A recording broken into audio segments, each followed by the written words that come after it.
এই যে মিস, এত সকালে একা একা কলেজ ক্যাম্পাসে দাঁড়িয়ে আছো কেন? অপরিচিত কারো কণ্ঠে কথাটা শুনে অনেকটা ভয় পেয়ে যায় আনিকা। নিজের জীবনের গল্প নিয়ে লেখা তার মায়ের ডায়েরিটা বন্ধ করে পিছন ফিরে তাকায় সে। জি ভাইয়া, আমাকে বলছিলেন? এখানে আমাদের মধ্যে শুধু তুমি একাই মেয়ে আছো, সুতরাং তোমাকেই বলছি। আনিকা খেয়াল করে সামনের ছেলেটি একা নয়, তার সাথে আরো 4-5টা ছেলে রয়েছে, যেন একটা গ্যাং। তবে কি এরাই ভার্সিটির সেই বড় ভাই যাদেরকে সকলে ভয় পেয়ে চলে? দূর, আসতে না আসতেই র্যাকিং এর চক্করে পড়লাম। ঠিক মায়ের মতো অবস্থা। এই যে কি খেয়ালে ডুবে আছো? না কিছু না, আসলে বাসটা একটু তাড়াতাড়ি চলে এসেছে। মানে? আমি গ্রাম থেকে ঢাকায় এসেছি এই কলেজে পড়তে। এখানে এক মামার বাসায় থাকবো। মামা 8টার সময় আসবে বলেছে। বাস তাড়াতাড়ি চলে এসেছে, তাই এই কলেজের এখানেই দাঁড়িয়ে আছি। আরে উল্লি কি বাচ্চা? ও তো বললোই ও ঢাকায় নতুন, আর এই কলেজও চিনে না। সরি ভাইয়া, আমি আগে যদি জানতাম আমার এখানে থাকায় আপনাদের সমস্যা হবে তবে আসতাম না। না না, সমস্যা কেন হবে? এত সকালে একা দাঁড়িয়ে থাকতে দেখলাম তাই বললাম। ও, তা তোমার হাতে ওটা কি? আমার ব্যাগ? আরে না না, ওইটা না, ওই যে তোমার হাতে। ও, এটা আমার মায়ের ডায়েরি, আসার সময় নিয়ে এসেছি।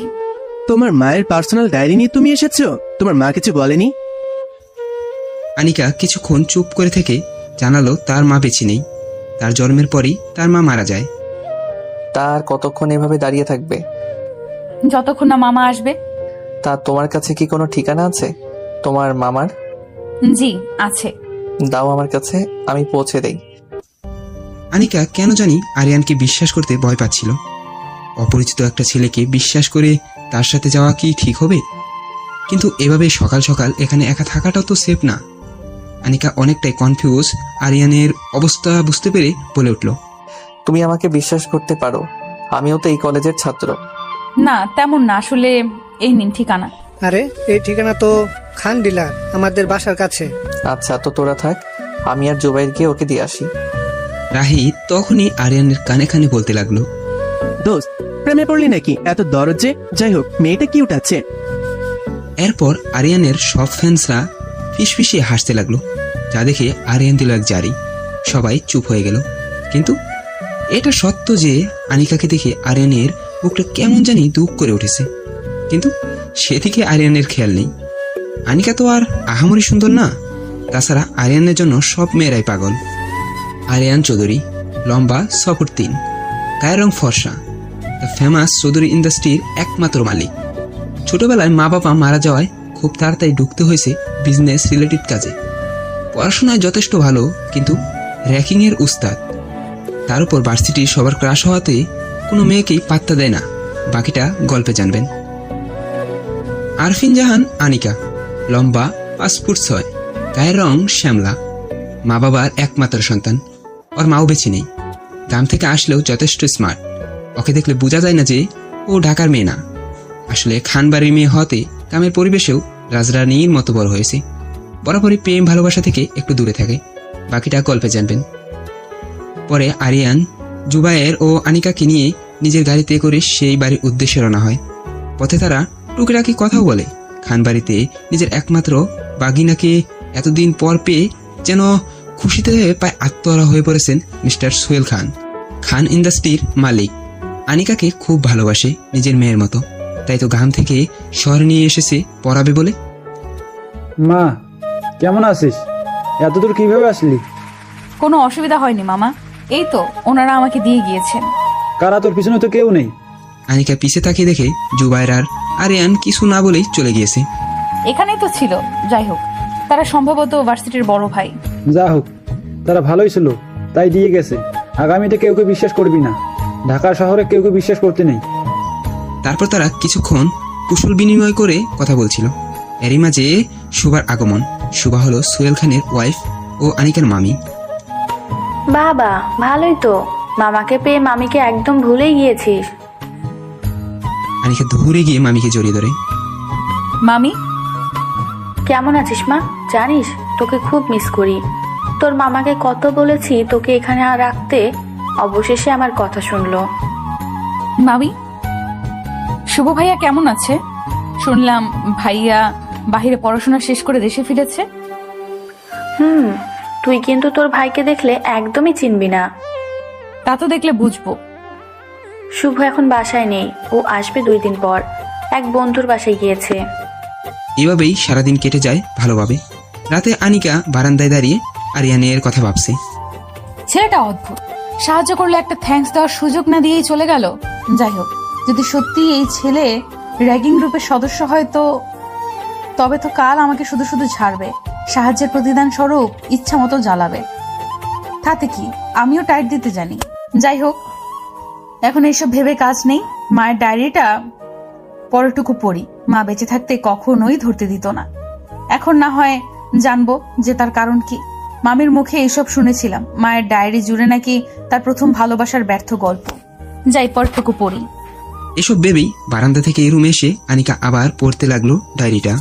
সেই লোকটা আমার হাত ধরে বাজেভাবে স্পর্শ করতে চাইলো, চেয়েছিল পাশের জনমানব শূন্য জায়গাটাই নিয়ে যেতে, আর বাকিরাও মজা নিচ্ছিল। একদম অসহায় হয়ে পড়েছিলাম। তখনই যেন আল্লাহ আমার জন্য একজন মানুষরূপী দ্রুত পাঠালেন। দেখি একজন অল্প বয়সী ছেলে আমার কাছে এসে সেই লোকটার কাছ থেকে আমাকে ছাড়িয়ে নিল। ব্যাপারটা যেন হজম করতে পারেনি সেই মদ্যপান রত লোকগুলো। তারা তেড়ে আসলো সেই ছেলেটাকে মারতে, কিন্তু অবাক করা বিষয়, ছেলেটি একাই সকলের ইচ্ছে মতো গেলালো। শুধু তাই নয়, তাদেরকে দিয়ে আমার সরি পর্যন্ত বলালো। আরো তাদেরকে বুঝালো যে মেয়েরা মায়ের জাতি, তাদের সম্মান করতে হয়। ছেলেগুলো চলে গেল, তাকে বললাম ধন্যবাদ। সে আমায় জিজ্ঞাসা করলো এত রাতে একা কেন দাঁড়িয়ে আছি। আসলে আমি সকালে ট্রেনটিতে উঠবো, তাই আগে চলে আসাতেই দাঁড়িয়ে আছি। ও, আমিও সেই ট্রেনে উঠবো, আর কিছুক্ষণের মধ্যেই আসবে ট্রেনটি। ও, তারপর আর তার সাথে কথা হয়নি। পুরো স্টেশনে আমি আর ওই ছেলেটা একাই বসেছিলাম একটা টুলে। মাঝে পুরো এশিয়ান সমান দূরত্ব, কিন্তু কেন জানি তাকে অনেক বিশ্বাসযোগ্য মনে হচ্ছিল। একটু পর সকাল হলো, স্টেশনের লোকের আনাগোনা বেড়ে গেল। সময় মতো ট্রেন চলে আসলো। পাশে তাকিয়ে দেখলাম লোকটি নেই, হয়তো সে টিকিট নিতে গিয়েছে। আমি অবশ্য আগেই কিনে রেখেছিলাম, তাই দেরি না করে ট্রেনে গিয়ে বসলাম। অনেক সময় বসে থাকার পরে দেখলাম ট্রেন চলতে শুরু করলো বান্দরবনের উদ্দেশ্যে। সেখানেই আমরা থাকতাম। হঠাৎ আরেকজন যাত্রীর আসার আওয়াজ পেলাম। দেখলাম সেই লোকটা। আপনি? হ্যাঁ আমি। দেখুন কি নিয়তি, আবার দেখা হয়ে গেল। ভালোই হলো, একজন বিশ্বাসযোগ্য কাউকে পেলাম। সামান্য সাহায্যে এত বিশেষ করতে নেই। অতঃপর ট্রেন দ্রুত গতিতে চলতে লাগলো। তার সাথে আর কথা হয়নি। কিছু সময় পরে আমি সাথে সাথে কথা বলতে লাগলাম। 8 ঘন্টার জার্নি, কেউ কি চুপ করে থাকতে পারে? তা আপনার নামটা কি জানা যাবে? কেন নয়, আমি আরুষ চৌধুরী। আপনার নাম? আয়ানা খান। তা আপনি কি বেড়াতে যাচ্ছেন বান্দরবন, নাকি আমার মতো কাজের বদলি হয়েছে? তেমন কিছু না, ওখানেই আমার বাড়ি। ঢাকা বেড়াতে এসেছিলাম ভাইয়ার কাছে। আপনাকে দেখে বা কথা শুনে মনে হয় না যে আপনি ঢাকার মেয়ে না। কথাগুলো সুন্দর। কোথায় যাচ্ছেন? এই একটু বাইরে যাচ্ছি, ট্রেনের দরজার কাছে। আমিও যাব। আসুন ওখানে দাঁড়িয়ে কথা বলি। দুজনেই বেরিয়ে। এরই মাঝে দরজায় আওয়াজ হলো। কি রে, তুই এখনো ঘুমাসনি? এই তো যাচ্ছিলাম ঘুরতে। হাতে কি তোর, কিছু লুকাচ্ছিস? এই না, কিছু না, এখন ঘুমে ধরেছে খুব। আমি ঘুমালাম। একথা বলা আনিকা বালিশের নিচে ডায়েরিটা রেখে ঘুমিয়ে গেল। কাল আবার কলেজ আছে সকালে। পরের দিন, আজ আনিকার কলেজে প্রথম দিন। একটু আগেই মামা এসে দিয়ে গিয়েছে। গেট দিয়ে ঢুকতেই আনিকা খেয়াল করলো দূরে আরিয়ান ও তার ফ্যান্সরা দাঁড়িয়ে আছে। দেখ, ওই মেয়েটা মনে হয় নতুন। গতকাল দেখা হয়েছিল। এই মেয়ের কথাই তো তোকে বলছিলাম। দেখ, মেয়েটা কিন্তু ভালো, শুধু শুধু ওকে র্যাক দিস না।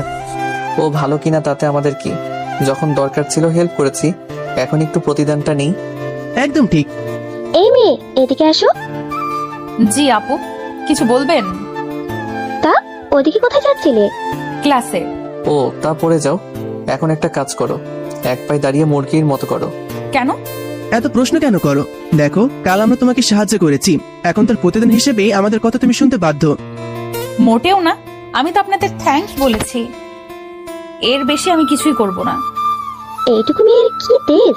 এই, তুমি জানো আমরা তোমার থেকে কত সিনিয়র? জানি তো। বেশি করছো কিন্তু তুমি, এর ফল ভালো হবে না। প্রথমবার তাই মাফ করলাম, আরেকটা সুযোগ দিচ্ছি, চলো আমাদের সাথে। কোথায়? গেলেই বুঝবে।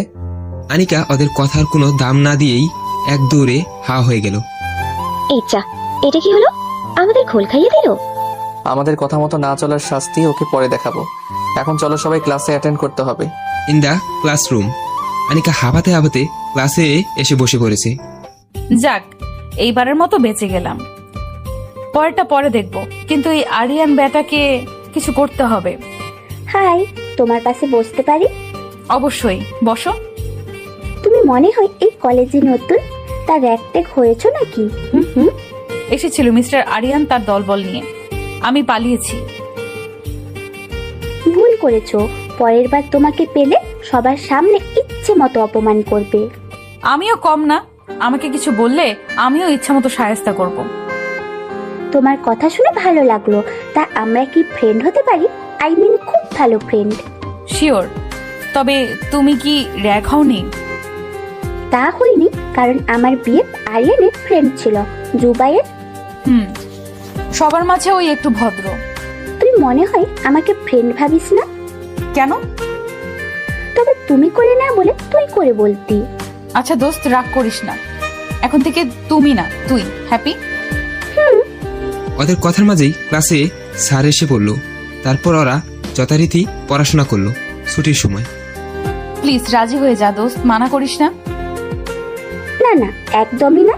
তুই যা বলেছিস এমন করলে তোর সাথে এবার আমিও কেলানি খাবো।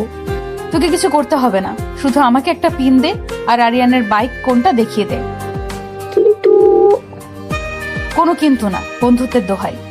দূর, ওই যে ওখানে একসাথে কতগুলো বাইক, তার মধ্যে সবচেয়ে দামি ও সুন্দর ব্লু কালারের বাইকটা হলো আরিয়ানের। এবার বোঝাবো মজা, কিন্তু সে তো আবার সব মেয়ের ক্রাশ, কেউ দেখে ফেললে? তুই যা করার কর, আমি পাহারা দিচ্ছি। আনিকাকে আর পায় কে এক দৌড়ে আরিয়ানের বাইকের কাছে গেল, দিল পিন দিয়ে টায়ারে একটা গুতা। এবার বুঝবে মজা। কিন্তু আনিকা জানতো না যে কলেজের গেটে সিসি ক্যামেরা লাগানো ছিল, সব ভিডিও হয়ে আছে। কাজ শেষ করে আনিকা সঞ্জুকে নিয়ে বাসার উদ্দেশ্যে রওনা দিল। সঞ্জু ভ্যানে করে চলে গেল, আর আনিকাকে নেওয়ার জন্য তার মামা অলরেডি গাড়ি পাঠিয়ে দিয়েছিল। এদিকে আরিয়ানও বাকিদের মেজাজ খুব গরম। সবাই একসাথে আজকে বাইক রেস করবে বলেছিল, কিন্তু বাইকের টায়ার পাঞ্চার হয়ে গিয়েছে।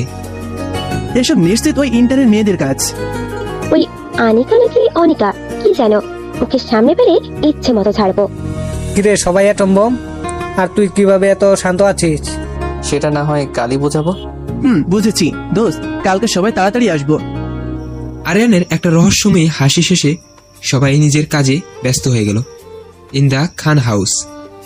আনিকা ফুলবাগানে হাঁটছিল, তাও আবার মামির শাড়ি পরে, আর ফুলের সাথে পিকচার তুলছিল।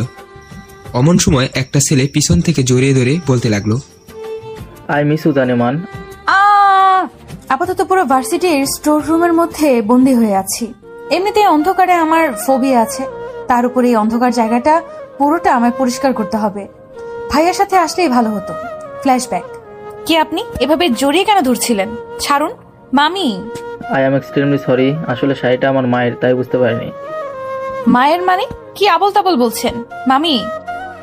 কি রে, এত ঢাকছিলি কেন? কে এসেছে দেখি? মা। এসেছিস বাবা? মামি, এই ছেলেটা কে? তোমাকে মা বলছে, আবার আমাকে জড়িয়ে ধরেছিল। মা বিশ্বাস করো, আসলে ওই মেয়েটা তোমার শাড়ি পরেছে, তাই পিছন থেকে বুঝতে পারিনি। আমাকে কি 40 বছরের মহিলা মনে হয়? হয়েছে, থাম দুজন। কি শুরু করেছিস? ছোটবেলায় তো কত জামাই বউ খেলেছিস, আর এখন নিজেদের চিনতে পারছিস না? কি কি?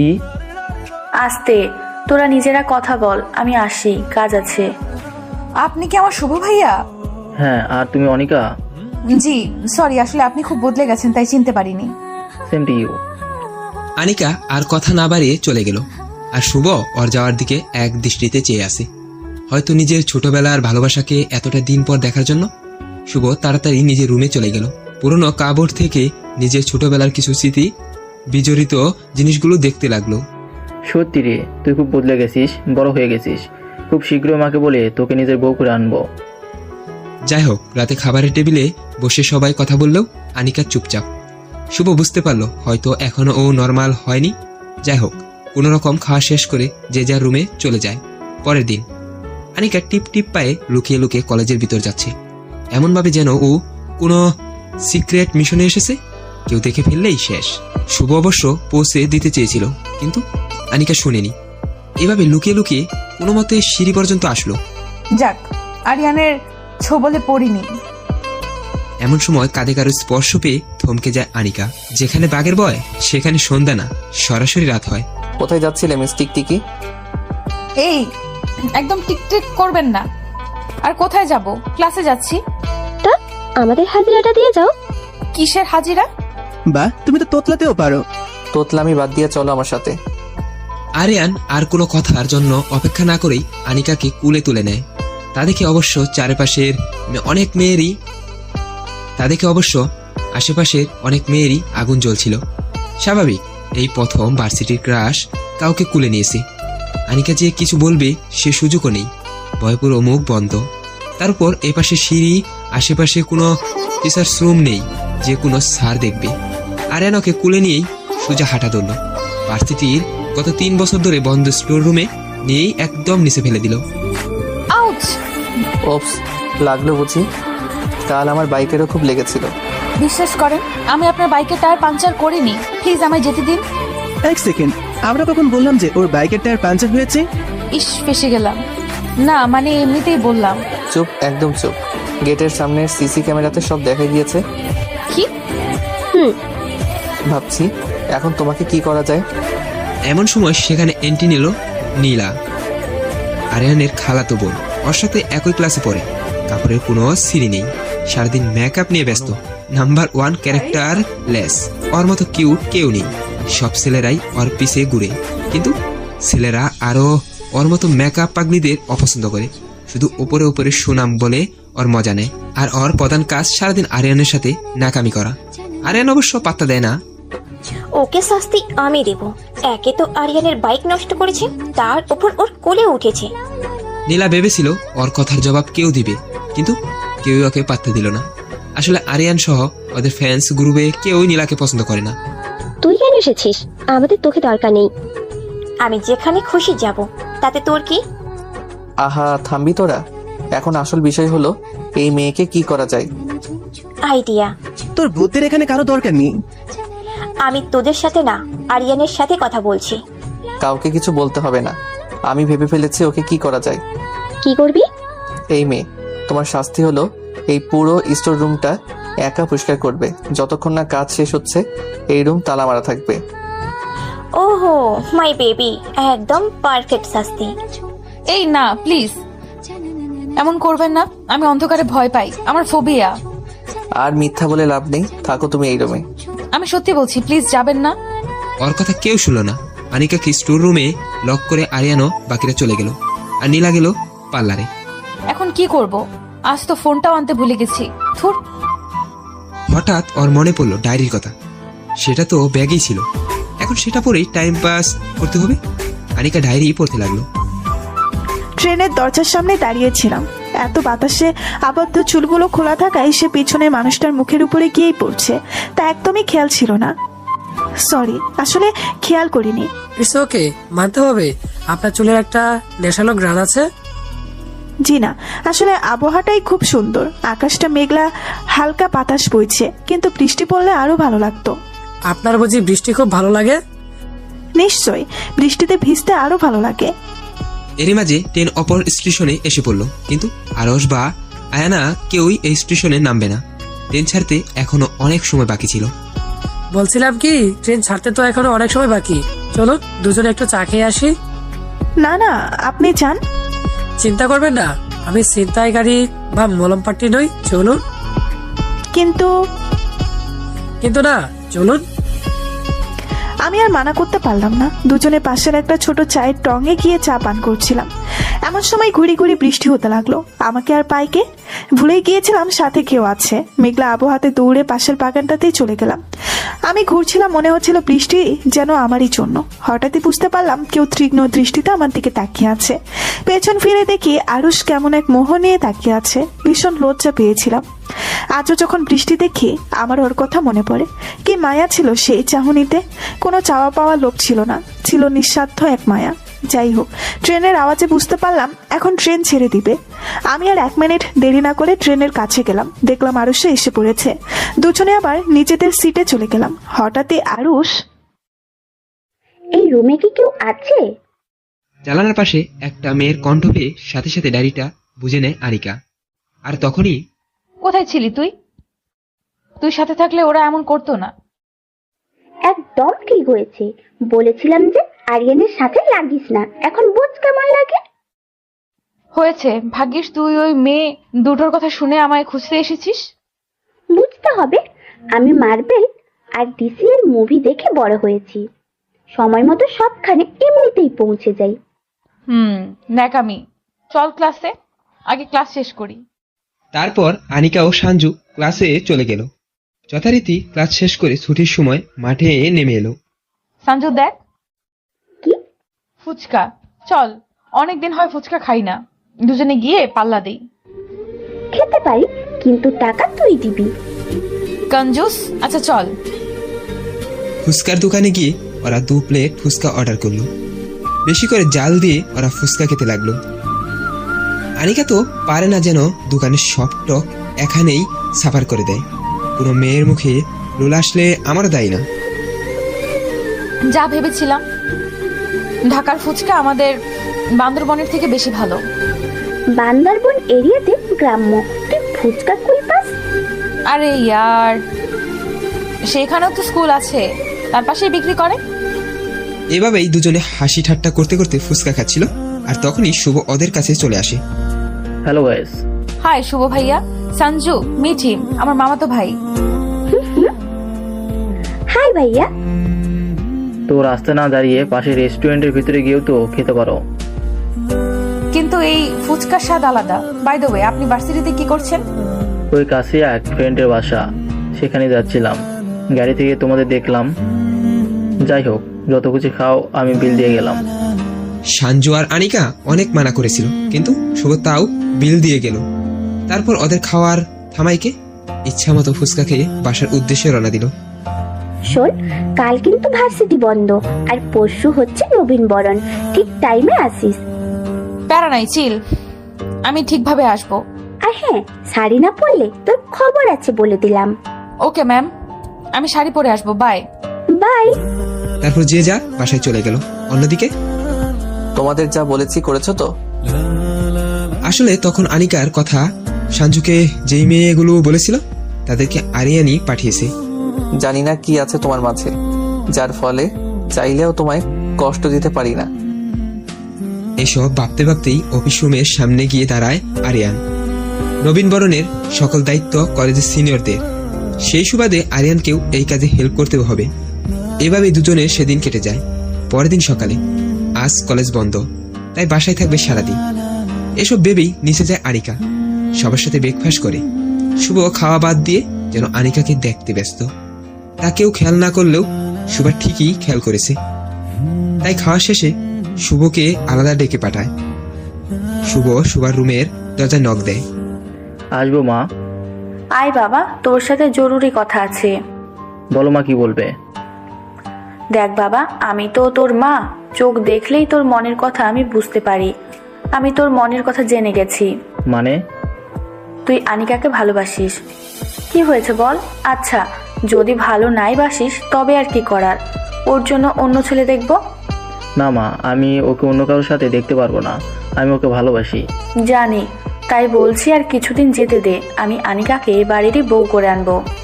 সত্যি মা, তুমি জানো না আজ আমি কত খুশি। এই খুশিকে আর কিছুদিন মনের মাঝে পুষে রাখ, পরে না হয় তা প্রকাশ করিস। এক হাসি মাখা মুখ নিয়ে শুভ রুম থেকে বেরিয়ে গেল। সারাদিন এভাবেই কেটে গেল। যেহেতু সময়টা এখন বর্ষাকাল, তাই দুপুর কিংবা বিকেলে বৃষ্টি নামবেই। বিকেলবেলা বৃষ্টি হচ্ছে, সূর্যটাকে মেঘে ডেকে ফেলেছে। বারান্দায় দোয়া ওঠা কপির সাথে ডায়েরিটা পড়লে মন্দ হয় না। যেই বাবা সেই কাজ। আনিকা চেয়ারে বসে আবার ডায়েরিটা পড়া শুরু করলো।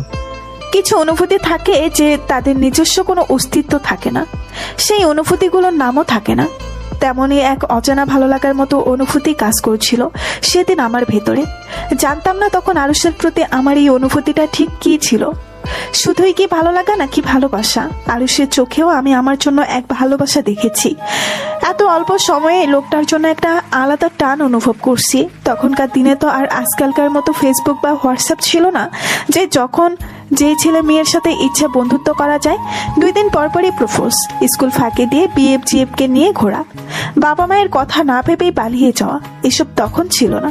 তখনকার দিনে ভালোবাসাটা একটা সম্মানের সম্পর্ক ছিল, সত্যিকারের মনের অনুভূতি ছিল। কারো বিচ্ছেদ হওয়া মানে একে অপরকে ধোঁকা দেওয়া ছিল না। হয়তো পরিবারের কথা কিংবা পরিস্থিতির জন্যই তখন আলাদা হতে হতো। তাই হয়তো ওই সময় নিজের প্রাক্তনের প্রতিও একটা আলাদা সম্মান ছিল, যা আজকালের ছেলে মেয়েদের মধ্যে থাকে না। যাই হোক, যে সময়ে আমরা কেউই অপেক্ষা করিনি সেই সময় চলে আসলো। স্টেশনে এসে ট্রেন থামলো, দুজনেই নেমে গেলাম। তো এখন আর দেখা হবে না আমাদের? আপনি কি চান দেখা হোক? আসলে কেন জানি মনে হচ্ছে আপনাকে এক নজর দেখার জন্য 1000 মাইল পাড়ি দিতে পারি। এভাবে বলবেন না প্লিজ, আমারও খারাপ লাগছে, কিন্তু কিছু করার নেই। যদি চান তো এটা রাখেন। এটা কি আপনাদের ওদিকে ডাকঘর ঠিকানা? চাইলে চিঠি লিখবেন। সেদিন আরুষের চোখ পরিষ্কার খুশির একটা ঝলক দেখেছিলাম, বুঝতে পেরেছিলাম ও ভীষণ খুশি। কথা না বাড়িয়ে ওর কাছে বিদায় নিয়ে গাড়িতে উঠে গেলাম। আসার সময় দেখলাম ও অপলোকে চেয়ে আছে আমার আসার পথে। আমাকে শুনিয়ে শুনিয়ে রবীন্দ্রনাথের কবিতা বলছে। আমিও ভাবছি যে আদৌ কি ও আমাকে ভালোবাসে, সত্যি কি চিঠি লিখবে নাকি এইসব শুধুই আবেগ। যতক্ষণ ওর কবিতা শোনা গেল ততক্ষণ চেয়ে রইলাম। পরে অবশ্য বাসায় ফিরে এসেছিলাম। ব্যাস, আর পড়তে মন চাচ্ছে না এখন আনিকার, তাই ডায়েরিটা রেখে দিল। একটা আকর্ষণ যেন রয়ে গেছে। সত্যি কি সেদিন সেই ছেলেটা আমাকে চিঠি পাঠিয়েছিল, যদি পাঠাতো তো আমার বাবার সাথে মায়ের বিয়ে কিভাবে হলো? হয়তো আরো রহস্য আছে এই ডায়েরিতে, তা না হয় কাল পড়ব। এসব ভেবেই বারান্দার টেবিলেই ডায়েরিটা রেখে রুমে চলে গেল আনিকা। পরের দিন নবীন বরণের দিন সকালে আজ ভার্সিটি খুব সুন্দর করে সাজানো হয়েছে। 10টার মধ্যে অনুষ্ঠান শুরু হয়ে যাবে। মাঠের মাঝখানে খুব বড় করে স্টেজ বানানো হয়েছে। সেখানে বিভিন্ন খেলা ও সাংস্কৃতিক অনুষ্ঠানের আয়োজন করা হয়েছে। আরিয়ান ওর ফ্রেন্ডদের উপর নবীনদের সকল আনুষ্ঠানিকতার দায়িত্ব পড়েছে। তাই সকাল থেকে আরিয়ান বিজি ওর কাজ নিয়ে, আর সব মেয়েরা বিজি তাদের ক্রাশকে দেখতে। আরিয়ান আজ একটা ব্ল্যাক কালারের পাঞ্জাবি পরেছে, নিচে কালো পায়জামা, হাতে ব্ল্যাক ঘড়ি, চুলগুলো একপাশে সাইড করা, পায়ে ব্ল্যাক শু, একদম চকলেট বয়ের মতো লাগছে। সব রেডি তো? সব রেডি আছে। এখন অনুষ্ঠান শুরু হলে সব মেয়েরা স্টেজে আসবে আর আমরা সবার হাতে ফুল দিব। আর আমিও খেলার আয়োজন করে নিয়েছি। রিয়া পরেছে একটা পিঙ্ক গ্রাউন, কানে হোয়াইট ডায়মন্ডের কানের দুল, হাতে ব্যাসলাইট। রাহিত পরেছে পিঙ্ক জ্যাকেট ও সাদা জিন্স, হাতে হোয়াইট ঘড়ি। একদম কাপলের মতো লাগছে দুজনকে। গুড। আর রাহিত, তুই বক্সে সবকিছু রেডি রেখেছিস তো নাচের প্রোগ্রামের জন্য? সব রেডি বস। আমি তো ভাবছি কে হবে সেই লাকি গার্ল যাকে আরিয়ান চুজ করবে। তা না হয় পরে দেখিস, এখন চল মাইকে সকলকে স্বাগত জানাই। দেখ দোস্ত, আমার ডান্স পার্টনার। সবাই কলেজের গেটের দিকে তাকালো, দেখলো আনিকা ও সাঞ্জু একসাথে ভিতরে ঢুকেছে। সাঞ্জু নেভি ব্লু কালারের শাড়ি পরেছে, হাতে চুড়ি, চুল খোপা করা, খোপায় বেলি ফুল, হাতে বেলি ফুলের বেস, কানে সাদা পুতির ঝুমকো। জুবাইরও আজ ব্লু পাঞ্জাবি পরেছে, একদম পারফেক্ট কাপল। আনিকা আজকে একটা ব্ল্যাক কালারের সিঙ্ক শাড়ি পরেছে, আঁচল একপাশে ভালানো, দু হাতে চুড়ি, চুলগুলো খোলা, একপাশে ফুল দেওয়া, কানে সাদা পাথরের কানের দুল, মুখে হালকা মেকআপ। মিডিল ক্লাস মেয়েটাকে আজ একটু বেশি সুন্দর লাগছে। জুবাইরকে আর পাইকে, সে তো হাওয়ার সাথে বেশি বেশি সাঞ্জুর কাছে চলে গেল। হাই মেরে জান, আমাকে মেরে ফেলার সিদ্ধান্ত নিয়েছে মনে হয়। ন্যাকামি ঢং দেখলে পাচ্ছি না। দুলা ভাই, আমিও কিন্তু আছি, আমাকে কি দেখা যায় না? এই না, তোমাকে জাস্ট ক্রাশ গার্ল লাগছে সত্যি। তো আজকেও কি শালিকে র্যাকট্যাক দিবেন নাকি? এভাবে বলো না প্লিজ। সেদিন আমি থাকলে এসব কিছুই হতো না। বাট বিলিভ মি, আরিয়ান খুব ভালো ছেলে। এখন কি দাঁড়িয়ে থাকবো নাকি যেতে দিবা? চলো চলো, আরে নাও দুজনের জন্য ফুল। তারপর ওরা স্টেজে চলে গেল। এদিকে সবেমাত্র নীলা ভার্সিটি এসেছে। কক্ষে থেকে সবাই হাসতে হাসতে শেষ। এত পরিমাণ মেকআপ করেছে যে ভূত দেখলে স্বয়ং ভয় পাবে শিওর। তার উপর হাঁটুর উপরে উঠে যাওয়া চিপা শুটকির মতো ড্রেস।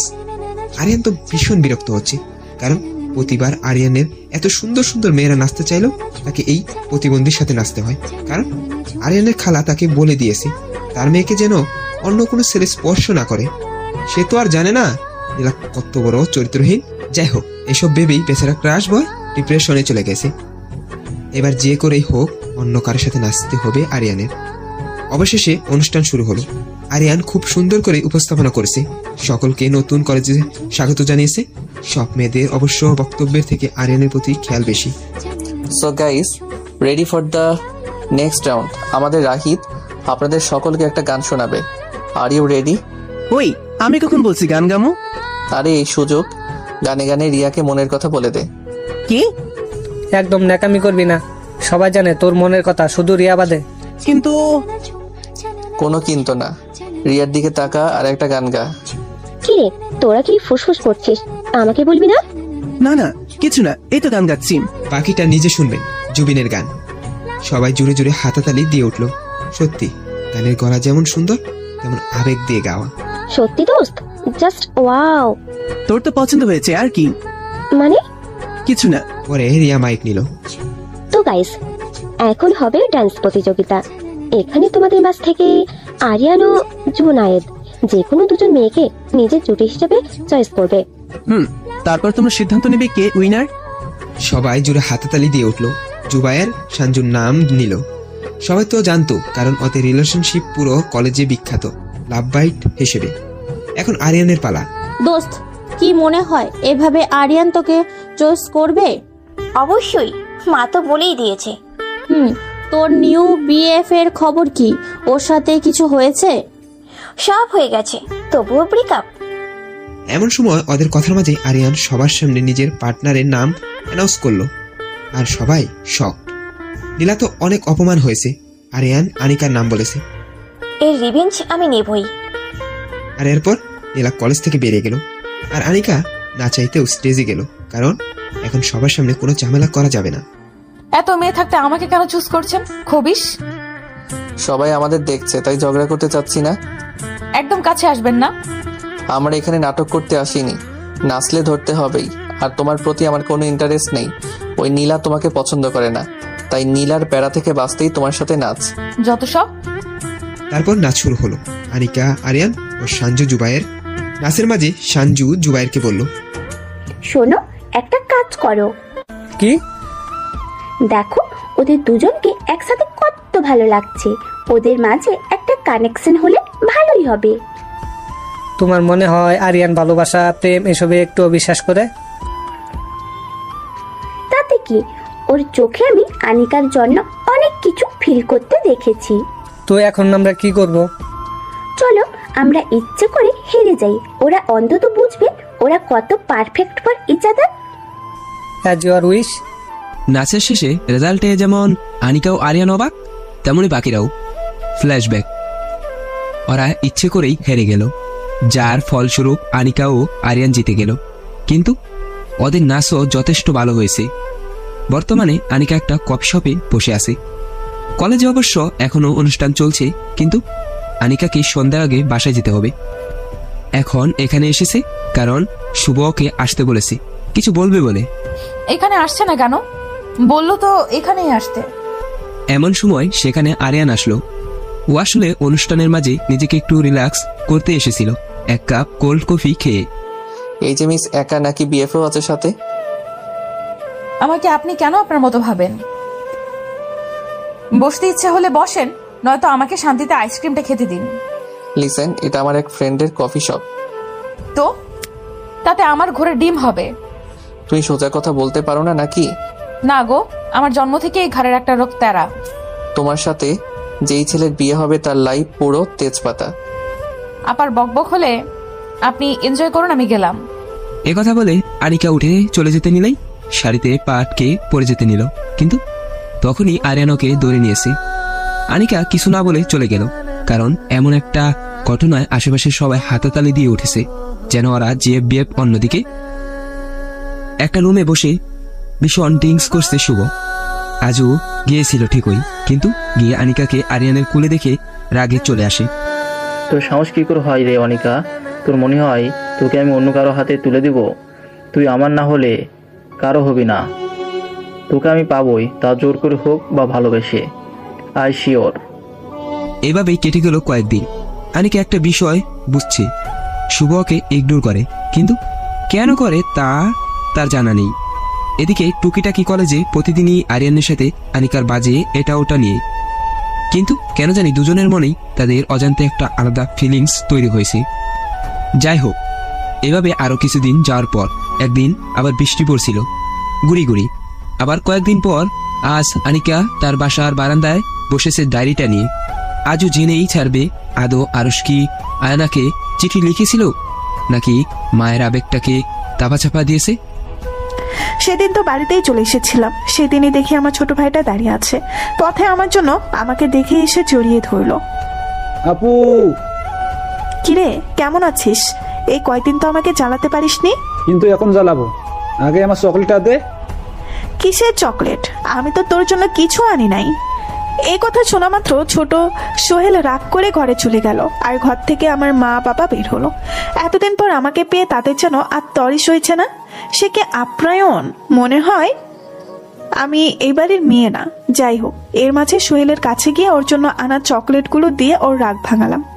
এভাবেই সারাদিন কেটে গেল। ভেবেছিলাম এত ব্যস্ততায় হয়তো আরুষ আমার কথা ভুলেই গিয়েছে, কিন্তু আমি ভুল ছিলাম। কিছুদিন পরে ডাকঘর হতে পোস্ট মাস্টার আমার জন্য একটা চিঠি নিয়ে এলো। গোপনে চিঠিটা নিলাম যেন কেউ না দেখে। চিঠিটা দেখে আরুষের জন্য আমার অনুভূতিটা আরো তীব্র হতে লাগলো। সে পৌঁছে সবার আগে আমাকে চিঠি দিয়েছে। আসতে এতদিন সময় লেগেছে। সেখানে সে নিজেকে নিয়ে অনেক কিছু বলল, আমার দিকেও প্রশ্ন ছুড়ে দিয়েছে। আমিও ওকে উত্তর দিয়ে মনের নানান কথা রেখে একটা চিঠি পাঠালাম। জানি এই চিঠি পৌঁছাতে প্রায় সময় 1 মাস লাগবে। তখনকার দিনে যোগাযোগ ব্যবস্থা এমনই ছিল, তবুও এই অপেক্ষায় একটা আলাদা টান আছে, ভালো লাগা আছে। এভাবেই কয়েক মাস অপেক্ষা করে আমরা চিঠিতে কথা বললাম। ওর দেওয়া এতগুলো চিঠি এখনো আমার কাছে আছে। এর মাঝে একদিন আমাকে পাত্রপক্ষ দেখতে এসেছিল। আমিও এটা ওটা বলে বিয়ে ভেঙে দিয়েছি। একদিন রাতে বাবা আমার রুমে আসলো। আসবো মা? আসো বাবা। তোকে একটা কথা বলবো, সত্যি করে উত্তর দিস তো। বলো বাবা। মা, তুই এখনো বিয়ে কেন করতে চাচ্ছিস না? বাবা, আমি পরীক্ষা দিয়ে তারপর বিয়ে করব। সত্যি বলছিস তো? তোর যদি কাউকে ভালো লেগে থাকে তবে আমাকে বলতে পারিস। সেদিন চাইলো বাবাকে আরুষের কথা বলতে পারতাম, কিন্তু বলিনি, কারণ এর আগে একদিন আমার আরুষের সাথে দেখা করতে হবে। তাই বাবাকে এটা ওটা বুঝিয়ে পাঠিয়ে দিলাম। আর আমার পরবর্তী চিঠিটা ওকে বললাম একদিন দেখা করতে। এখন শুধু সেই দিনের অপেক্ষায়। ডায়েরি পড়ে এসব কল্পনা করতে করতে কখন যে আনিকা ঘুমিয়ে গিয়েছে নিজেরও খেয়াল নেই। হাত থেকে ফসকে ডায়েরিটা খাটের পাশে পড়ে গেল। পরের দিন সকালে স্বাভাবিকভাবেই ভার্সিটিতে এসেছে আনিকা, সাথে সাঞ্জুও আছে। দোস্ত, নিউজ পেয়েছিস? কি নিউজ? আরে রাহিত ভাইয়া রিয়া আপুকে প্রপোজ করেছে। ও ওয়াও, ট্রিট কি পাবো না? আমি ভাবি হিসেবে পেলে তুইও পাবি, সিওর। ভালোই। আচ্ছা তুই যা, তোর কমার্সের ক্লাসে, আমি সায়েন্সের ফিজিক্স ক্লাসের জন্য দোতলায় গেলাম। আচ্ছা যা। পথে আবার আরিয়ানের সাথে দেখা। এই যে মিস শেরনি, কোথায় যাচ্ছ? মঙ্গল গ্রহে। ও রিয়েলি? ওখানে আমার 3টা এলিয়েন জিএফ আছে, ওদেরকে বলো আমার সাথে দেখা করতে। সরি, পারবো না। কিন্তু কাল সকালে 8টার মধ্যে চলে আসতে পারবে? কেন? কাল সবাই পিকনিকে যাব ভার্সিটি হতে, বাকিটা স্যার ক্লাসে বলবে। কোথায় যাব? মঙ্গল গ্রহে। ও, গার্লফ্রেন্ডদের কাছে। আর শোনো, কালকে অনেক মেয়ে ঢং করে ওয়েস্টার্ন ড্রেস পরবে আর ভারী মেকআপ করবে। তো তোমাকে যেন এমন না দেখি, আর পারলে শাড়ি পরে আসবে, পিঙ্ক কালারের। এই কথা বলে একটা টেডি স্মাইল দিয়ে আরিয়ান সেখান থেকে চলে আসে, আর আনিকাও মুস্কে এসে ক্লাসে চলে যায়। রাতে আনিকা মামিকে ও মামাকে অনেক কষ্টে রাজি করিয়েছে যাওয়ার জন্য। এদিকে শুভ সবকিছুই শুনেছে আর বলেছে যে সবাই আনিকাকে আরিয়ানের জিএফ মনে করে। তাও জানে শুভ। কেন জানি এখন শুভর মনে কোনো ভালোবাসা নেই। হয়তো ওর ভালোবাসায় কোনো কমতি ছিল, নয়তো সত্যিকারে ভালোবাসা কখনো শেষ হয় না। ওর মাথায় এখন শুধু আনিকাকে পাওয়ার জিত রয়েছে। এই পিকনিকই তোমাকে আমার থেকে দূরে যাওয়ার শাস্তি বুঝিয়ে দেবে সুইট হার্ট। একথা বলে একটা ডেভিল স্মাইল দিয়ে শুভ চলে আসে। পরের দিন আর কিছুক্ষণ পরেই বাস ছাড়বে। সব ছাত্রছাত্রীরা বাসের কাছে এসে দাঁড়িয়ে আছে। নীলাসহ কিছু মেয়ে এত সেজেছে যে ভূতের মতো লাগছে, কিন্তু সব ছেলেদের নজর শুধু 3 জনের দিকেই, আনিকা ও রিয়া ও সাঞ্জু। ওদের 3 জনকেই দারুণ লাগছে। আর আরিয়ান তো পুরো ক্রাশ খেয়ে বেকা হয়ে আছে। পাওয়া যায় সব মেয়েদের ক্রাশ আজ নিজেই অন্য কারো উপর ক্রাশ খেয়েছে। আরিয়ান একটা মিষ্টি কালারের পাঞ্জাবি পরেছে, সাদা পায়জামা, হাতে ঘড়ি। ঠান্ডায় ঠোঁটগুলো গোলাপি গোলাপি লাগছে, যেন মনে হয় লিপস্টিক দিয়েছে, কিন্তু আসলে তেমন না। আজ আনিকা একটা হালকা পিঙ্ক কালারের শাড়ি পরেছে, আঁচল একপাশে ফালানো, হাতে ব্যাসলাইট, কানে কানের দুল, কপালের মাঝে একটা টিকলি। চুলগুলো খোলা ছিল কিন্তু বারবার বাতাসে উড়ে বলে খোপা করে রেখেছে। একদম আরিয়ানের বউ বউ লাগছে। রিয়া পরেছে একটা সাদা গ্রাউন, সাথে ম্যাচিং জুয়েলারি, ও রাহিত পরেছে একটা সাদা শার্ট প্যান্ট, সাথে ম্যাচিং ঘড়ি ও শু। সাঞ্জু একটা খয়েরি শাড়ি পরেছে, সাথে চুড়ি ও কোপায় গোলাপ ফুল, কানে দুল। জুবাইয়ের পরেছে খয়েরি পাঞ্জাবি, সাথে জুতো ও ঘড়ি। মেজাজটা গরম করতেছস কিন্তু। কেন? আমি আবার কি করলাম? তোরে এত সুন্দর করে সাজিয়ে দিয়েছি আর তুই চুল খোপা করে রাখছস। গরম লাগে। তোর গরম তুই পকেটে রাখ, চুলগুলো খোপা করেছিস কাজের বুয়ার মতো লাগছে। ভালো হয়েছে, তাও সকাল থেকে কতগুলো প্রপোজাল পেয়েছি। একটু পর যখন সে চুল খুলে দিবে তখন বুঝবা। কে খুলে দিবে? এমন সময় সেখানে আরিয়ান ও জুবাইর চলে এলো। বাস রেডি, চলো তোমরা আমাদের পার্সোনাল ভিআইপি বাসে যাবে। ভাই আমি যাব না, ও যাক।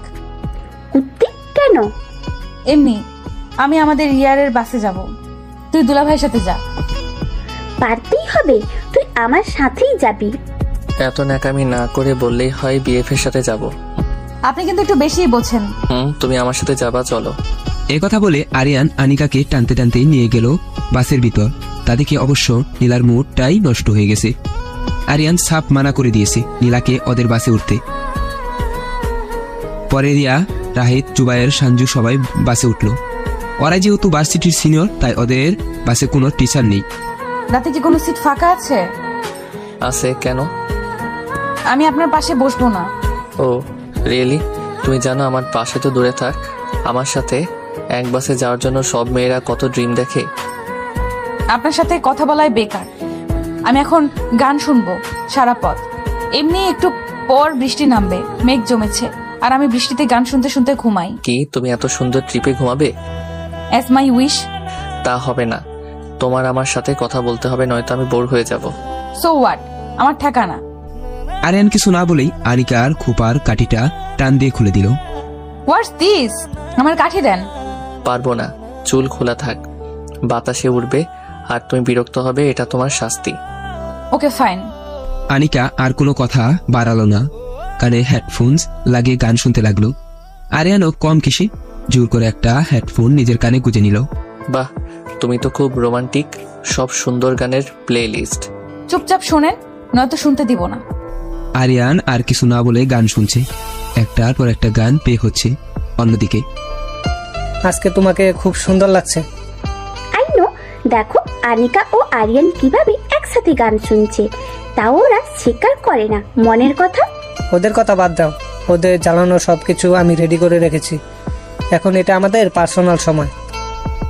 আবার নাহি তো রিয়াকে সকালে প্রপোজ করেছে, ও রিয়া অ্যাকসেপ্টও করেছে, কিন্তু কেউ জানে না। এদিকে কিছুক্ষণ পর মেঘলা আকাশ, হালকা বাতাস বইছে, গুড়ি গুড়ি বৃষ্টিও পড়ছে। এক আলাদা রোমান্টিক আবহাওয়া। আনিকা ঘুমিয়ে গিয়েছে, ঘুমের ঘোরে মাথাটা আরিয়ানের কাঁধে রাখা।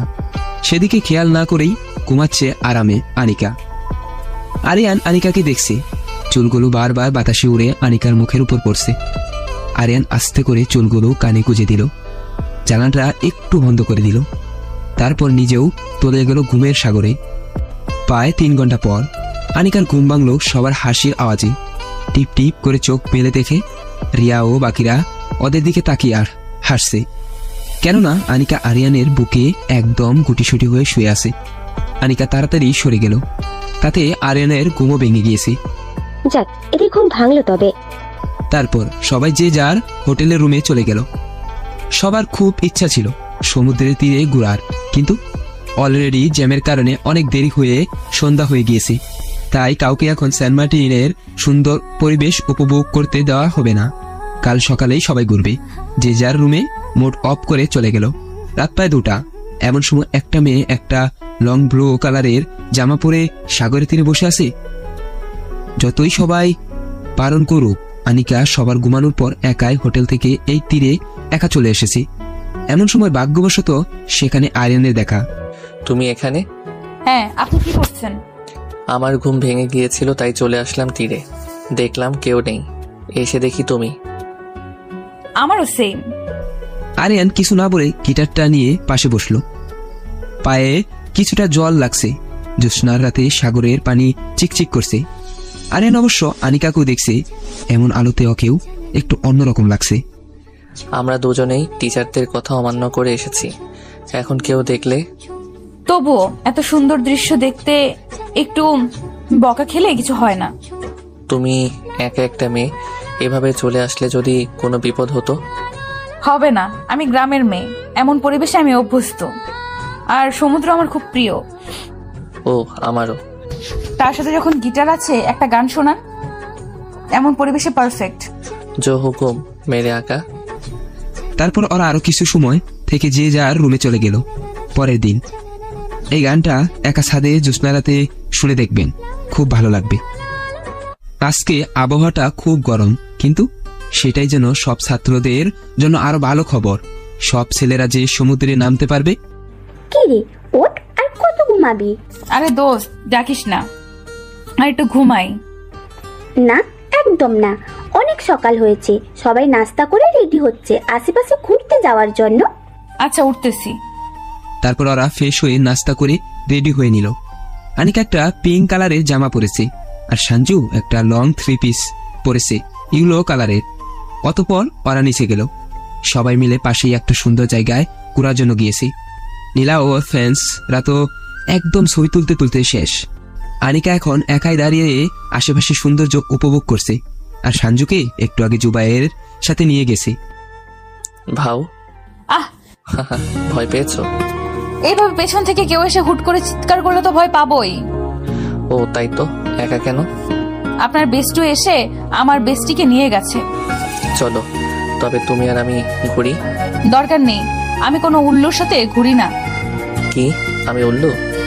আপনার থেকে তো উল্লু অনেক ভালো। তাই না? এমন সময় আরিয়ান দেখলো আশেপাশে সবাই যে যার মতো ব্যস্ত। আরিয়ান হুট করে আনিকাকে কুলে তুলে নিল। আনিকা তো অবাকের জন্য একদম আসীন হয়ে গেছে। এমন সময় আরিয়ান ওকে নিয়ে পাশে একটা জায়গায় নিয়ে গেল, তারপর নামিয়ে দিল। আজব তো, আমাকে কোলে কেন তুলছেন, আর এখানেই বা কেন আনছেন?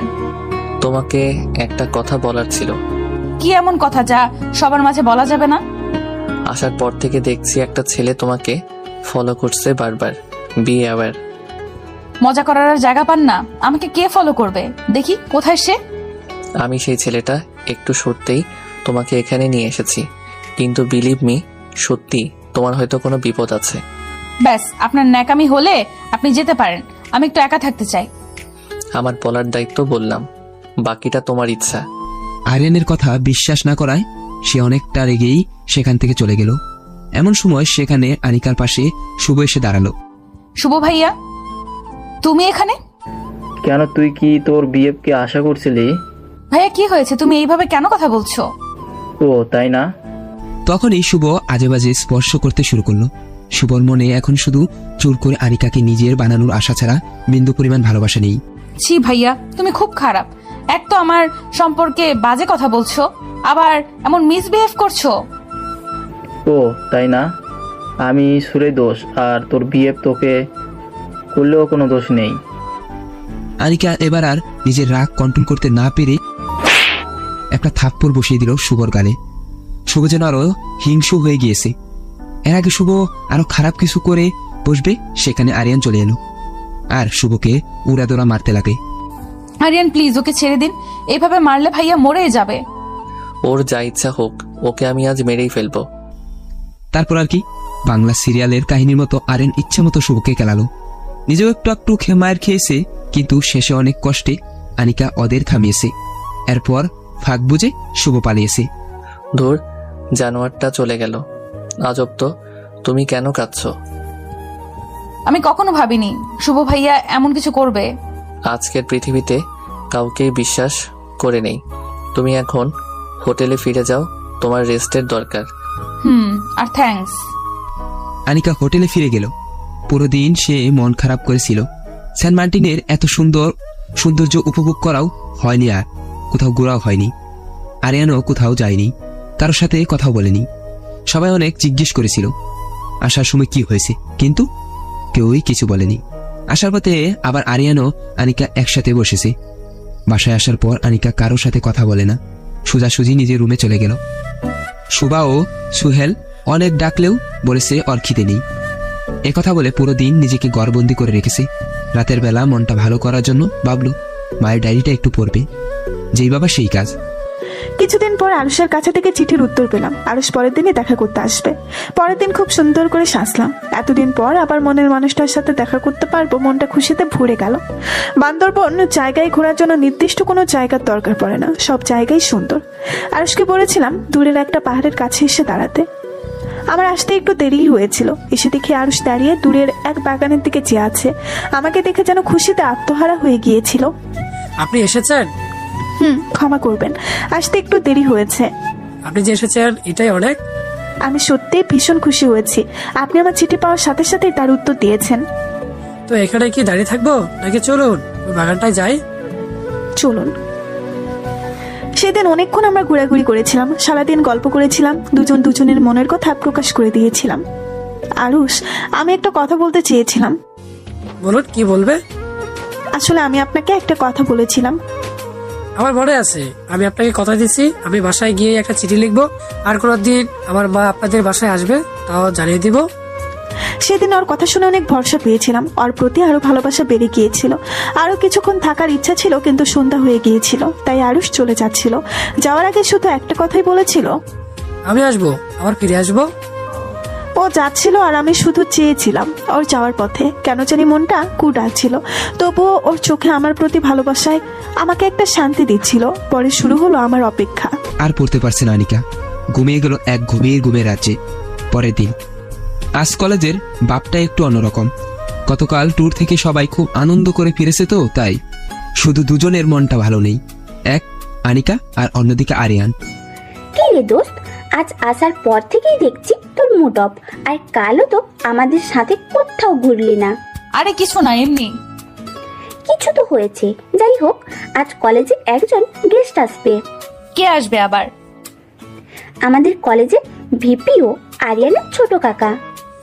ও আই সি, আরিয়ানের কাকা ভিপি বলে ইউনিভার্সিটিতে ওকে সবাই এত মানে। যাই হোক, শুনেছি লোকটা খুব ভালো, কিন্তু এখনো বিয়ে করেনি। হ্যাঁ, এটা কেমন কথা? বয়সে তো 40-এর কম হবে না। কি জানি, তা আর জানি না, হয়তো জীবনে কোনো বড় ছ্যাঁকা খাইছে। তার নাম কি? তার নাম হলো সঞ্জয়। আর কিছু বলার আগেই সেখানে হুট করে আরিয়ান চলে এলো।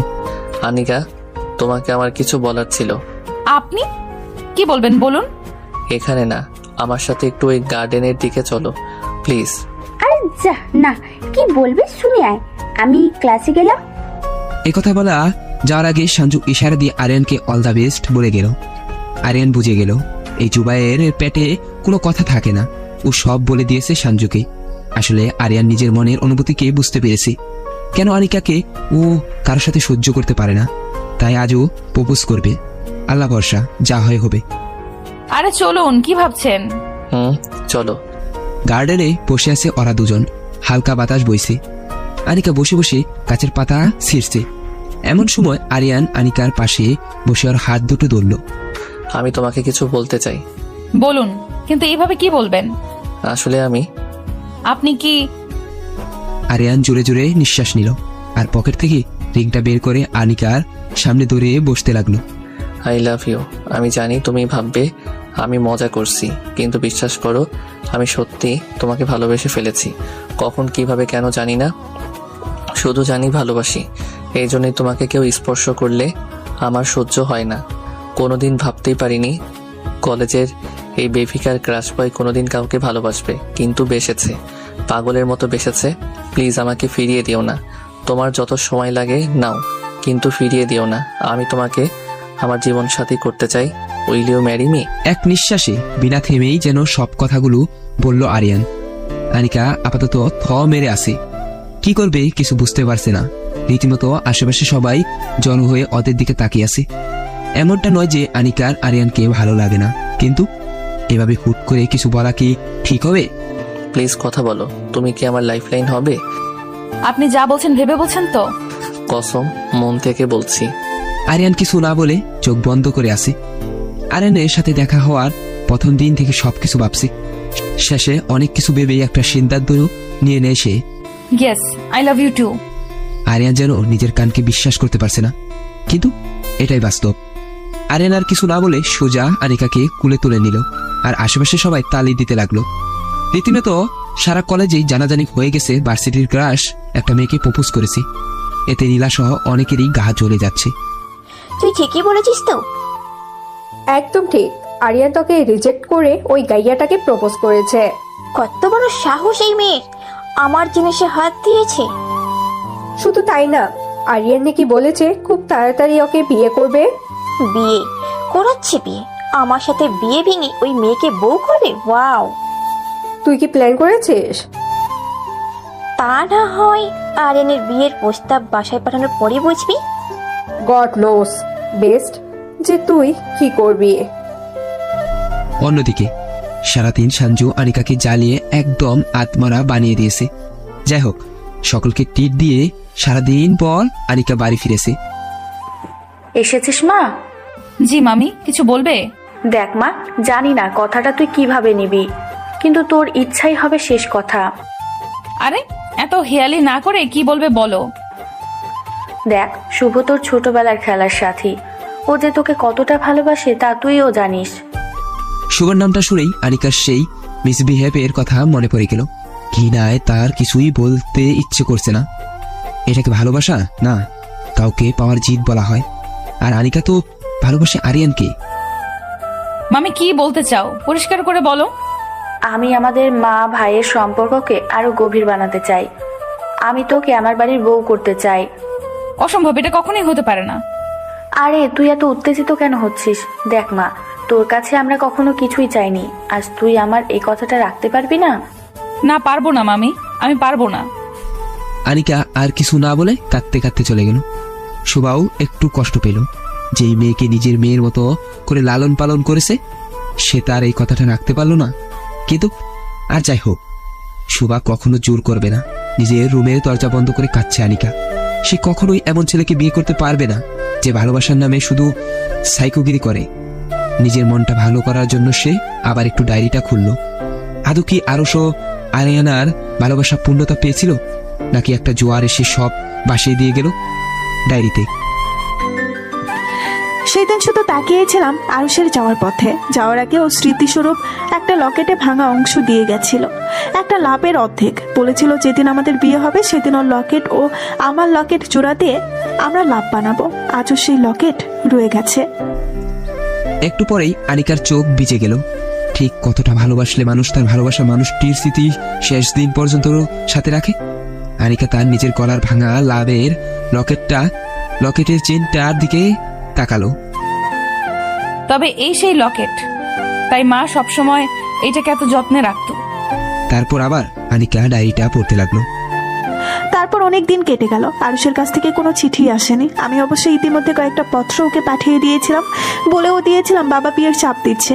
এমন এক চাপে পড়ে একদিন বাবাকে আরুষের কথা বলেই দিলাম। বাবা, আমি বিয়ে করতে পারবো না, কথাটা পরিষ্কারভাবে বলে দিয়েছিলাম বাবাকে। কেন মা? এই নিয়ে তুই প্রায় 5টা বিয়ের প্রস্তাবকে মানা করে দিলি। এখানে ছেলেটা খুব ভালো। কারণ বাবা আসলে, দেখ মা, তুই যদি কাউকে পছন্দ করিস তো আমাকে বল। বাবা, আমি আসলে একজনকে পছন্দ করি। একসাথে কথাটা বলেই দিয়েছিলাম, ভেবেছিলাম বাবা বকবে, কিন্তু তিনি তেমন কিছুই করেননি। গম্ভীর গলায় বলতে লাগলেন, ছেলেটাকে? বাবা, ওর নাম আরুষ, আসার সময় ট্রেনে পরিচয়। ওকে তোকে পছন্দ করে? তা কি করে সে? জি বাবা, সে আমাকে খুব ভালোবাসে। আর আরুষ ঢাকায় একজন বড় ব্যবসায়ী। কথা হয় তার সাথে?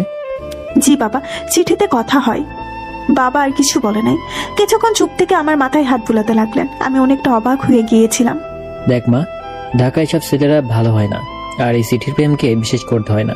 দেখবি ও তোকে যতই কথা দিক না কেন, ও আর কোনোদিন ফিরবে না। আর সমন ছেলে নয় বাবা, ও বলেছে আসবে। দয়া করে তুমি ওকে মেনে নাও। তুই আমার একটা মেয়ে, তোর কথা আমি ফেলবো না, কিন্তু আমার একটা শর্ত আছে। কি সত্য? তুই ওই ছেলেকে 1 মাসের মধ্যে আমার সাথে দেখা করতে আসতে বলবি। ও যদি আসে তা আমি সব ঠিক করব, আর যদি না আসে তো ও না আসলে বুঝবো ও আমাকে ধোঁকা দিয়েছে। তখন তুমি আমাকে যার সাথে বিয়ে দিবে আমি তাকেই বিয়ে করব। ঠিক আছে, তো তাকে সিটিতে বলে দিস যত তাড়াতাড়ি সম্ভব দেখা করতে। আচ্ছা বাবা। খুশিতে একদম পাগল হয়ে গিয়েছিলাম। তাড়াতাড়ি নিজের রুমে চলে গেলাম। আরুষকে নিজের মনের সব কথা জানিয়ে একটা চিঠি লিখলাম। এটাই ছিল আরুষকে পাঠানো আমার শেষ চিঠি। তারপর 1 মাস গেল, কিন্তু আরুষের কোনো চিঠি পেলাম না। মনটা ভেঙে চুরমার হয়ে গিয়েছিল। বুঝতে পারলাম বাবা ঠিকই বলেছিল, চিঠির প্রেমকে বিশ্বাস করতে নেই। আরও কেটে গেল 2 মাস। আজ আমার বিয়ে সম্পূর্ণ হলো। গায়ে লাল বেনারসি পরে বসে আছি বাসর ঘরে। আর কিছুক্ষণ পরে আমি অন্য কারো হয়ে যাব। শুনেছি লোকটা ভালো, কিন্তু কথায় আছে নির্দিষ্ট কারো মায়ায় আটকে গেলে আর কাউকেই ভালো লাগে না। কথাটা ঠিকই। আজকের পর আমি আমার স্বামীর সকল অধিকার তাকে দিব, শুধু ভালোবাসা দিতে পারবো কিনা জানি না। আজ এই ভাঙা লাফের লকেটটার কথা খুব মনে পড়ছে, কিন্তু কিছুই করার নেই। আর এই হয়তো আমার ডায়েরিতে লেখা শেষ কথা। আর কোনোদিন এই ডায়েরিতে আর কালি পড়বে না। শেষে শুধু এইটুকুই বলবো, আমি আরুষকে ভালোবাসতাম। আনিকা অবরত কেঁদে যাচ্ছে। অবশেষে তার মায়ের ডায়েরি পড়া শেষ হলো। দূর, আসছিলাম মন ভালো করতে, আরো খারাপ হয়ে গেল। এমন সময় আনিকার ফোন বেজে উঠল। স্ক্রিনে আরিয়ানের নাম। আনিকা ফোন ধরল। হ্যালো। কি করছো? এই তো ঘুমাতে যাচ্ছিলাম। কিছু বলবেন? এত রাতে ফোন দিলেন যে? কেন, আমি কি আমার হবু বউকে রাতে কল করতে পারি না? না, তেমন কিছু না। মন খারাপ নাকি? কথা কেমন যেন শোনায়। না, সব ঠিক আছে। ও, যদি খারাপও থেকে থাকে তো ভালো হওয়ার একটা নিউজ দেই। কি নিউজ?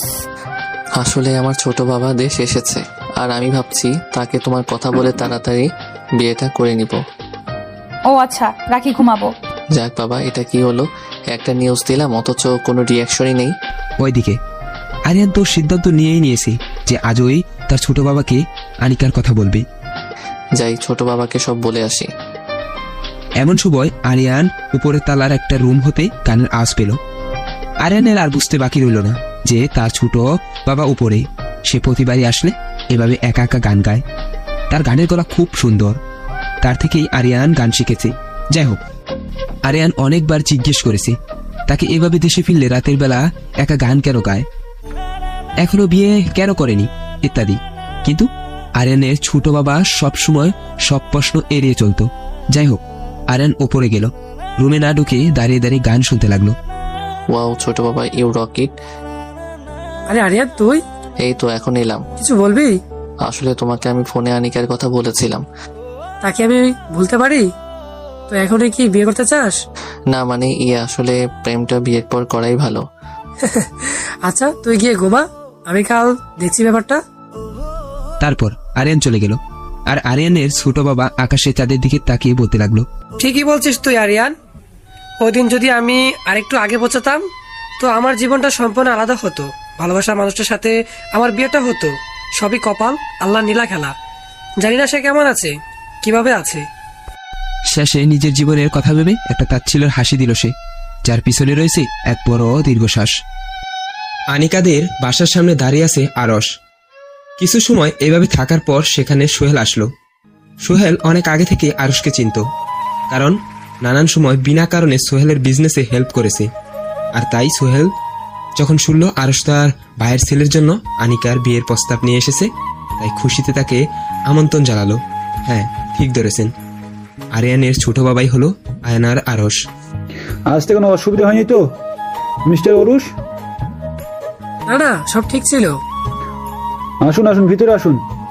সোহেল খুব সুন্দর করে আরশকে আপ্যায়ন করলো। সোবাও কম কিসে, যেই শুনেছে ওনারা আনিকাকে দেখতে এসেছে নিজের হাতে সব রেডি করে রেখেছে। একটু কষ্ট অবশ্য লেগেছিল নিজের ছেলের কথা ভেবে, কিন্তু তার থেকে আনিকার সুখে থাকাটা বড়। নানান মিষ্টি ও অন্যান্য খাবার সব দিয়ে আপ্যায়ন করা হলো আরশকে। পরে আনিকাকে নিয়ে আসলো সুবা। আরশ ওকে দেখেই তাকিয়ে আছে। খুব চেনা মুখ, ওর কথায় চেহারায় আয়নার একটা ছাপ আছে। কেউ প্রশ্নটা গেঁথে ধরেছে আরশের মনে, কিন্তু এই মুহূর্তে আরিয়ানের ব্যাপারটা জরুরি। সবার মাঝে কথা হলো, আনিকাকে বাড়ির বউ করতে আরশের কোনো আপত্তি নেই, সব ঠিক আছে। আনিকার বাসার সবারও আরিয়ানকে খুব পছন্দ হয়েছে। বিয়ের তারিখ ঠিক হলো। আর মাত্র 3 দিন পরে বিয়ে। রাতের বেলা আনিকা একা একা ব্যালকনিতে দাঁড়িয়ে আছে। আকাশের চাঁদটা আজ পূর্ণ হয়নি, হয়তো আর 3-4 দিন পরেই পূর্ণিমা। এসব ভাবনার মাঝে আরিয়ানের ফোন। জান পাখি, রাখেন আপনার জান পাখি, আগে বলেন আজকে আপনার বাসা থেকে লোক আসবে বলেননি কেন? বলতে তো চেয়েছিলাম। মানে আমি তো গতকালকেই বলতে চেয়েছিলাম। তো বলেননি কেন?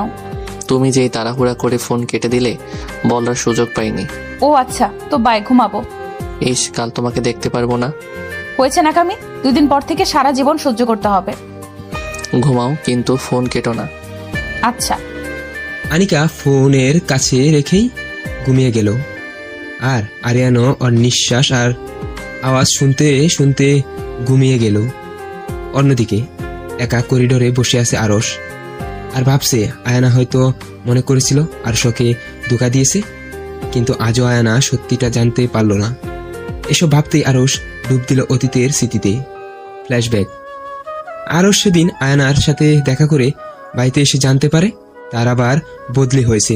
2 মাসের জন্য শহরের বাইরে থাকবে, তাই সে চলে গেল। 2 মাস পর যখন আরশ বাড়ি ফিরে, তখন আয়ানার পাঠানো প্রতিটা চিঠি সে তার এক বন্ধুর কাছে পায়। এই চিঠিগুলো কোথায় পেলি? তোর অনুপস্থিতিতে পোস্টম্যান এসে দিয়ে গেছে, তুই ছিলি না তাই আমি রেখে দিয়েছি। আরশ চিঠির প্রেরকের নাম দেখে সাথে সাথে চিঠি খুলে দেখল। এক এক করে সব চিঠি পড়ছে আরশ, আর চোখ দিয়ে পানি বেয়ে বেয়ে পড়ছে। না, এখন আর হাতে সময় নেই। চিঠি অনুযায়ী আজকেই আয়নার বিয়ে। সাথে সাথেই আরশ রওনা দিল ট্রেনের উদ্দেশ্যে। পৌঁছাতে পৌঁছাতে রাত হয়ে গেল। যতই আরশ এগোচ্ছে ওর মনের দুঃখখানি বাড়ছে। আয়নাদের বাড়ির সামনে গিয়ে দেখে ও আসতে দেরি করে ফেলেছে। এক লাল বেনারসি পরে তার ভালোবাসার মানুষটি অন্য একজনের হাত ধরে গাড়িতে উঠছে। চোখে পানি টলমল। হয়তো এটা বাবা মাকে ছেড়ে যাওয়ার যন্ত্রণা। তার মানে আয়নার বিয়ে হয়ে গেছে। এসব ভাবতেই আরশের ডুকরে ডুকরে কান্না আসতে লাগলো। কোনোভাবে নিজেকে সামলে মুখটা রুমাল দিয়ে ডেকে নিল আরশ, যেন আয়না দেখতে না পায়। দেখতে দেখতে আয়না তার বরের সাথে ঘোড়ার গাড়িতে করে চলে গেল। আরশ এক দৃষ্টিতে তাকিয়ে আছে। ভিতরের চাপা আত্মনাদ গুলো যেন ওকে শেষ করে দিচ্ছে। এমন সময় কাঁধে কারো স্পর্শ পেয়ে ঘুরে দাঁড়ায় আরশ। দেখে একজন বয়স্ক লোক দাঁড়িয়ে আছে। তুমি কি আরশ? জি। আমি আয়নার বাবা। তোমাকে এইভাবে কাঁদতে দেখেই বুঝেছি তুমি আরশ। জানো বাবা আরশ, আয়না সবসময় বলতো তুমি আসবে, কিন্তু তুমি এলে সব শেষ হয়ে যাওয়ার পর। আসলে আঙ্কেল, আমি কাজের জন্য একটু কয়েকদিন বাইরে ছিলাম, তাই তো চিঠিগুলো পাইনি। এখন কি আর করার বাবা, সব নিয়তি খেলা। আঙ্কেল, আমার একটা কথা রাখবেন? বল বাবা আরশ। আপনি কোনোদিন আয়নাকে বলবেন না যে আমি এসেছিলাম, তাহলে ও সারা জীবন কষ্ট পাবে। ও আমাকে প্রতারকই ভাবুক, এতে অন্তত ওর স্বামীকে ভালোবাসতে পারবে। আরশ আর ওখানে দাঁড়ালো না, দৌড়ে চলে আসলো। এখানে থাকলে ওর ভিতরে যন্ত্রণা আরো বাড়বে। এই মুহূর্তে মনে হচ্ছিল আরশের সেদিন টেনে বলা কবিতাটার বাকি অংশটাও সত্যি হয়ে গেছে। যেন আজ বারবার সেই কবিতার কথা মনে পড়ছে। বাকি অংশ। ফ্ল্যাশব্যাক শেষ। আজ যেন আবার সেদিনের যন্ত্রণাগুলো বেশি উঠছে। আরশ তার চাপা কষ্টগুলোকে আবার একটা গানের মাঝে বাসিয়ে দিল। ব্যাস, অনেক রাত হয়েছে, এবার ঘুমাতে হবে। কাল আবার বিয়ের মার্কেট করতে হবে। পরের দিন। আজ আনিকা কলেজ যায়নি। যাবি বা কেন? এখন তো বিয়ের ঝামেলা। বাসায় মেহমানে ভরপুর। গ্রাম থেকে আনিকার বাবা, নানা ও বাকিরা সবাই এসে পড়েছে। ওইদিকে আরিয়ানকে নিয়েও আরো সব ডিজাইন পছন্দ করেছে অনলাইনে। বিয়ের সব সাজগোজ থেকে শুরু করে সব কানাডা থেকে আনা হবে। আর অন্যদিকে আনিকার ফ্যামিলিও মার্কেটে গিয়ে সব কেনাকাটা করেছে। এভাবেই 2 পরিবার সারাদিন ব্যস্ততায় কাটালো। আজ সারাদিন আনিকার সাথে আরিয়ানের কথা হয়নি। রাতে অল্প কথা বলে দুজনেই ঘুমিয়ে গেল। গায়ে হলুদের দিন। গায়ে হলুদের দিন সকালে। বাঙালিদের বিয়ে মানেই রীতিনীতিতে ভরপুর। গায়ে হলুদের অনুষ্ঠানের সকাল থেকেই নানান নিয়ম কানুন মানতে মানতে বেচারি আনিকার অবস্থা কাহিল। কিন্তু তার নানির করা আদেশ সব পালন করতে হবে। সকালবেলায় গায়ে হলুদের দিন মেয়েদের মায়ের আঁচলে মুখ দুধ দিয়ে মিশিয়ে সেই পানি দিয়ে মেয়েকে গোসল করাতে হয়। যেহেতু আয়না বেঁচে নেই, তাই এই নিয়ম শোভা পালন করবে। সব যথারীতি ভালোভাবেই হচ্ছে। ছেলের বাড়ি থেকে হলুদ আসলো। সেই হলুদ আনিকাকে লাগানো হয়েছে। বিকাল পর্যন্ত সব এভাবেই চলল। এবার আসবে আসল মজা, কারণ এখন শুরু হবে আজকালকের ছেলে মেয়েদের অনুষ্ঠান। বাড়িটা খুব সুন্দর করে সাজানো হয়েছে, চারপাশে গাঁদা ফুলে ভরপুর। বাড়ির পাশে স্টেজ করা হয়েছে, সেখানে আনিকাকে ওর বোনেরাও বান্ধবীরা নিয়ে গেল। আনিকা আজকে একটা গোল্ডেন কালারের লেহেঙ্গা পরেছে, চুল খোপা করা, কানে গোল্ডের কানের দুল, হাত ভর্তি গোল্ডের চুড়ি, গলায় হার, মাথায় গোল্ডের টিকলি, কোমরে বিছা। লেহেঙ্গার ওড়না এক পাশে ফালিয়ে পিছন থেকে ঘুরিয়ে উঠালো। দোস্ত, তোরে দেখে তো আমি ক্লাস খেয়ে গেছি। আরিয়ানের কি হবে? চুপ শয়তান। তো শেষমেশ তুমি হলে আমাদের পাগলাটার ওয়াইফ। আচ্ছা, অনেক হয়েছে, তুই বস এখানে, আমি এখন ড্যান্স করব। জুবাইর ভাইয়া এসেছে। রাইত ভাইয়াও এসেছে। তারা এখানে আরো কিছু সময় থেকে তারপর ও বাড়ি চলে যাবে। আরে সঞ্জু, চলো নাচতে হবে। চলে নাপু। তারপর সঞ্জু ও রিয়া নাচে স্টেজে গিয়ে উঠল আর মিউজিক প্লে করে নাচতে লাগলো। নাচ শেষে সবাই হাতাতালি দিতে লাগলো। সত্যি গানের সাথে ওদের নাচটা খুব সুন্দর হয়েছে। এত কিছুর মাঝে যে কেউ একজন দূরে দাঁড়িয়ে আনিকাকে খুব সূক্ষ্মভাবে পর্যবেক্ষণ করছে তা কারো চোখেই পড়েনি। শুভ একটা ডেবিল হাসি দিয়ে বলতে লাগলো, এখন শুধু সকাল হতে দাও হবু মিসেস চৌধুরী। এমন সময় সেখানে সব মেয়েদের আরেক দুটো ক্রাশ রাহিত ও জুবায়ের চলে আসলো। সবার জোরাজুরিতে ওরা গান গেতে রাজি হলো। রাহিত ও জুবায়ের গান শেষে সবাই খুব জোরে হাতাতালি দিয়ে উঠল। সত্যি খুব সুন্দর হয়েছে। এরপর রিয়া, রাহিত ও জুবায়ের আরিয়ানদের বাসায় উদ্দেশ্যে রওনা দিল। এভাবেই সারাদিন আনিকাদের বাসায় গায়ে হলুদের অনুষ্ঠান শেষ হলো। অন্যদিকে আরিয়ানদের বিশাল বাড়িটা খুব সুন্দর করে সাজানো হয়েছে। আরশ একা হাতেই যেন সব সামলিয়েছে। সব সার্ভেন্টরাও যথেষ্ট অ্যাক্টিভ ছিল। সারাদিন ভালো করে অনুষ্ঠান হয়েছে আরিয়ানদের বাড়িতে। আরিয়ানেরও কিছু আত্মীয় এসেছে। সবকিছু ঠিকঠাক ভাবেই চলছে। সবচেয়ে অবাক করা বিষয় হলো নীলাও এসেছে, কিন্তু আরিয়ান জানে কাল বিয়ের দিন ও কিছু একটা করবে, নয়তো এত হেফি কেন। আরিয়ান আজ একটা হলুদ পাঞ্জাবি পরেছে ও তার উপর সাদা কুর্তি, সাদা পায়জামা, হাতে গড়ি, চুলগুলো একপাশে স্লাইড করা, একদম হলুদ হলুদ ক্রাশ বই লাগছে। কিরে, কি ভাবছিস? কিছু না। মনে হয় ভাবির কথা ভাবছি। সবে কপাল বন্ধু, মাস্টার্স কমপ্লিট করার পরও একা এক ইন্টারের মেয়েকে ভাবি ডাকতে হয়। ও তাই না? তা তোর ভাই রোহান যখন সব পড়াশোনা শেষ করেও ক্লাস 6-এর নিব্বির সাথে প্রেম করেছিল তখন খুব ভালো লাগছে। আরে থামবি তোরা? ও না হয় থেমে গেল, কিন্তু নীলা ও আরিয়ানের খেলা কি থামবে? আমিও তাই ভাবছি। আনিকা আসার পর না জানি কি অগ্নি পরীক্ষায় নিবে মেয়েটার। কেন? তুই তাদের বলবি বিয়ের অনুষ্ঠান শেষে চলে যেতে। আবে यार, এভাবে কি কাউকে যেতে বলা যায়? তাও ঠিক। অন্তত আরো 4-5 দিন এদের সহ্য করতে হবে। এমন সময় সেখানে আরিয়ানের খালা নীলিমা চলে আসলো।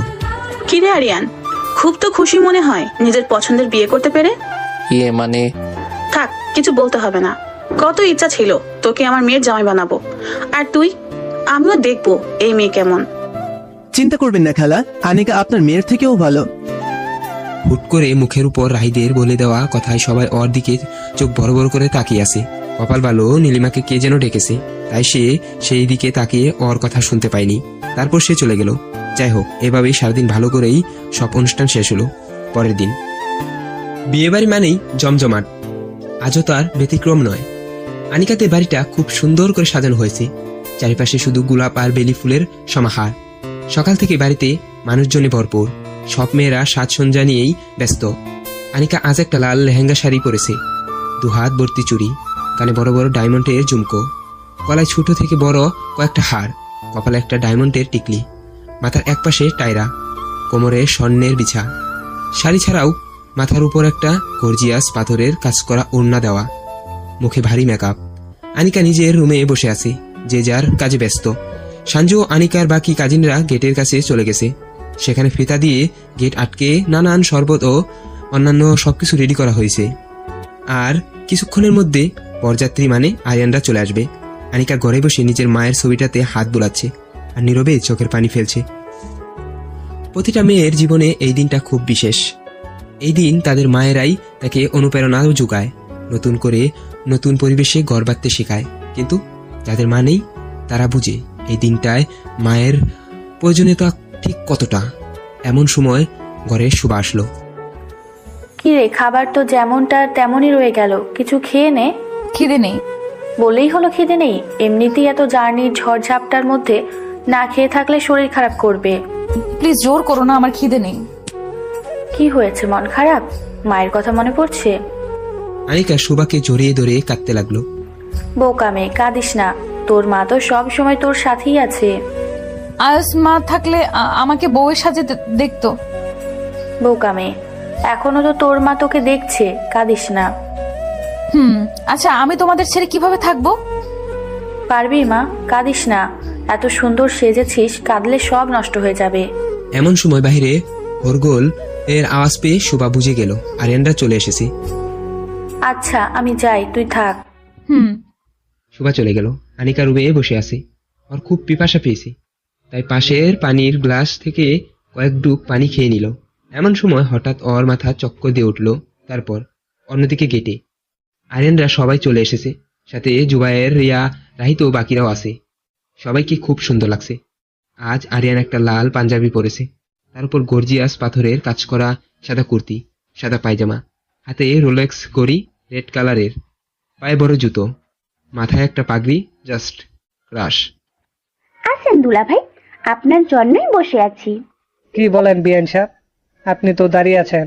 তা না হয় পরে দেখা যাবে যে বসে আছে নাকি দাঁড়িয়ে আছে, আগে টাকা দেন। কিসের টাকা? আমরা বনিতে এসেছি, তাকে নিয়ে যাব। না না, তা হবে না। এইভাবে কেন বলছো? ঢুকতে দাও, আমরাই তো। কে আপনারা?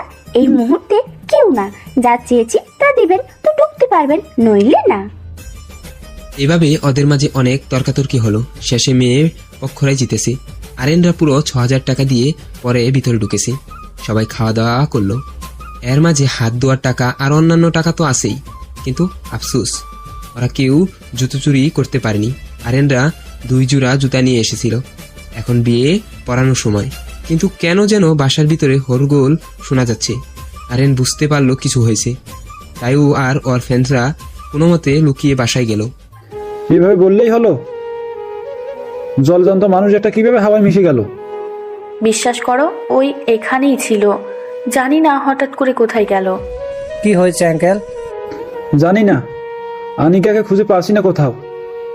মানে কি বলছেন? হ্যাঁ বাবা, একটু আগেই আমি এসে কথা বলে গেছি, কিন্তু এখন পাচ্ছি না। ও যে নিজের ইচ্ছে কোথাও যাবে না তা শিওর, তবে আর কি।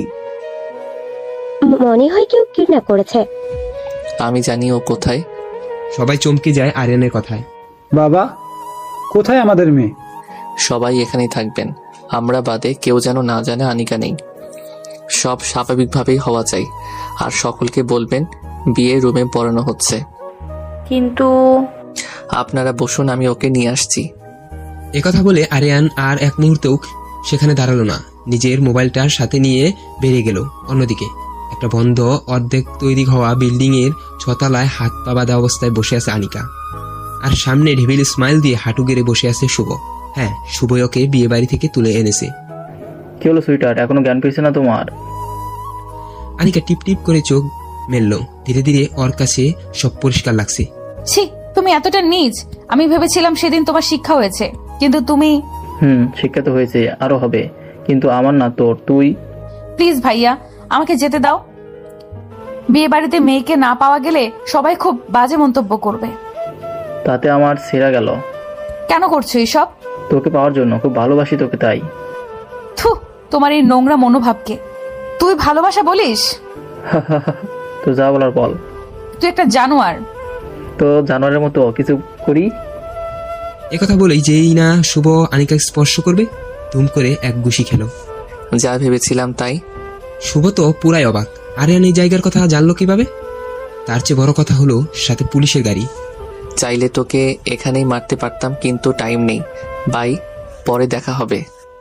আরিয়ান আর কিছু না বলে আনিকাকে কুলে তুলে নিল আর নিচে গিয়ে গাড়িতে বসালো। আরিয়ান, তুমি জানলে কিভাবে আমি এখানে? আমি তোমার সবকিছুই পই পই করে হিসাব রাখি, তাই। মানে? Heavy relax, see you not for mind. আমার নাম, মাই নেম ইজ আরিয়ান। এখন মজা করার সময় না। রিল্যাক্স।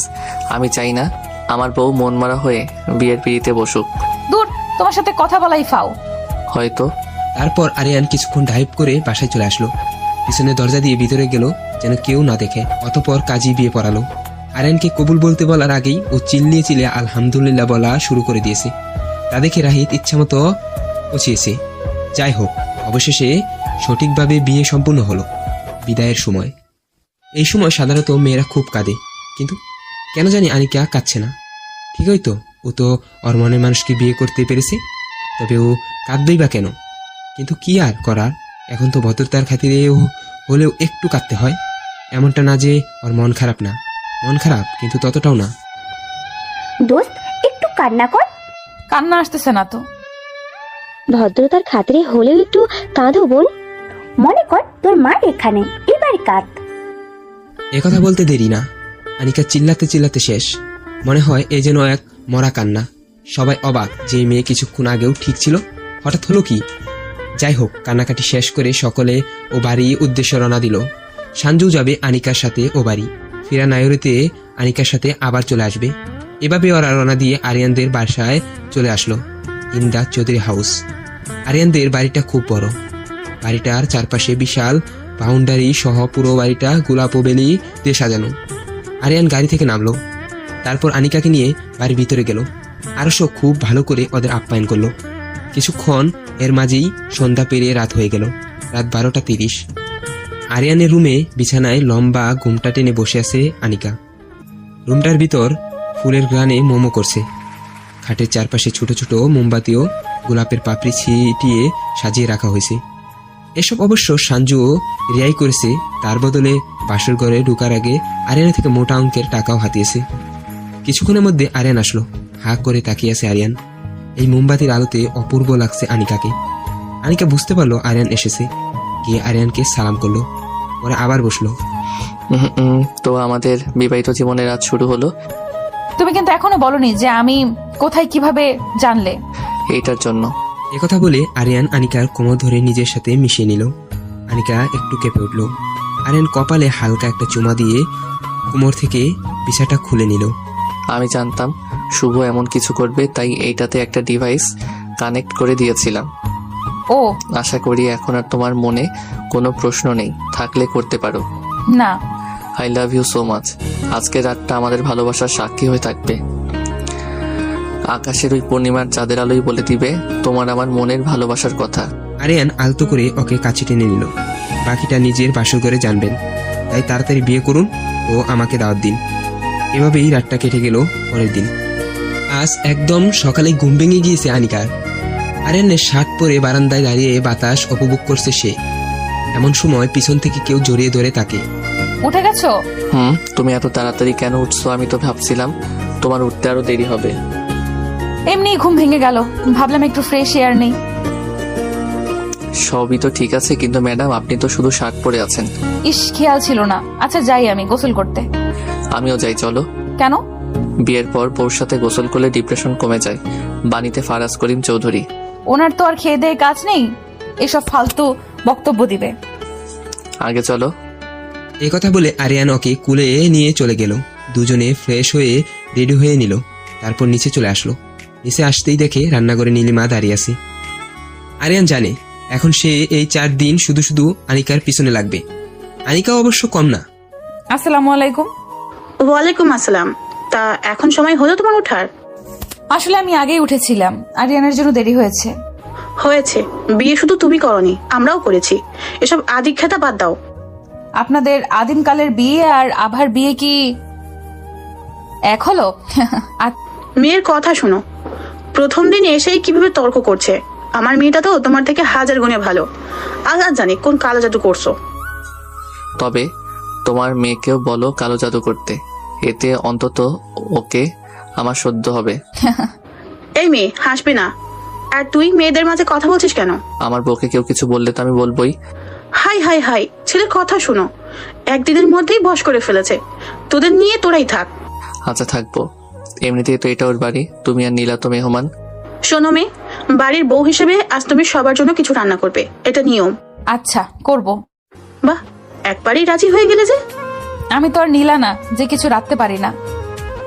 নীলিমা এত অপমান সহ্য করে আর 1 মিনিটও দাঁড়ালো না। আরিয়ান তো হাসতে হাসতে শেষ। এরপর আনিকা রান্না করে গেল কিছু বানাতে। আরিয়ান হেল্প করতে গিয়েছিল, কিন্তু আনিকা পাঠিয়ে দিয়েছে। সকালে নাস্তা করতে নিল। নীলা তো মুখ ফুলিয়ে বসে আছে। নীলা তো শিওর এই মেয়ে কিছু পারবে না, আরও এক বস্তা কথা শুনিয়ে দিবে। কিন্তু ওর ধারণা ভুল হলো। আনিকা খুব ভালো করে সকালের নাস্তা রেডি করেছে, সবার জন্য আলাদা আলাদা। আরিয়ানের জন্য প্রোটিন শেক, জ্যাম, পাউরুটি ও ফ্রুটস কাটা। আরসের জন্য পরোটা ও ডিমবাজির সাথে দুধ চা। নীলার জন্য মিল্ক শেক, মাটা শেক দিয়ে সফট কেক মাখানোর সাথে সালাদ কেটে সাজানো। নীলিমার জন্য একটু আলাদা করে পায়েস পাক করেছে। নীলিমাও নীলা তো পুরো হা হয়ে আছে। এসব তুমি করেছো? দেখতে তো খুব টেস্টি মনে হচ্ছে। এই সবাই শুরু করো। তুমি জানলে কিভাবে সকালে কার নাস্তা কি? বউ আমার, আমি বলেছি।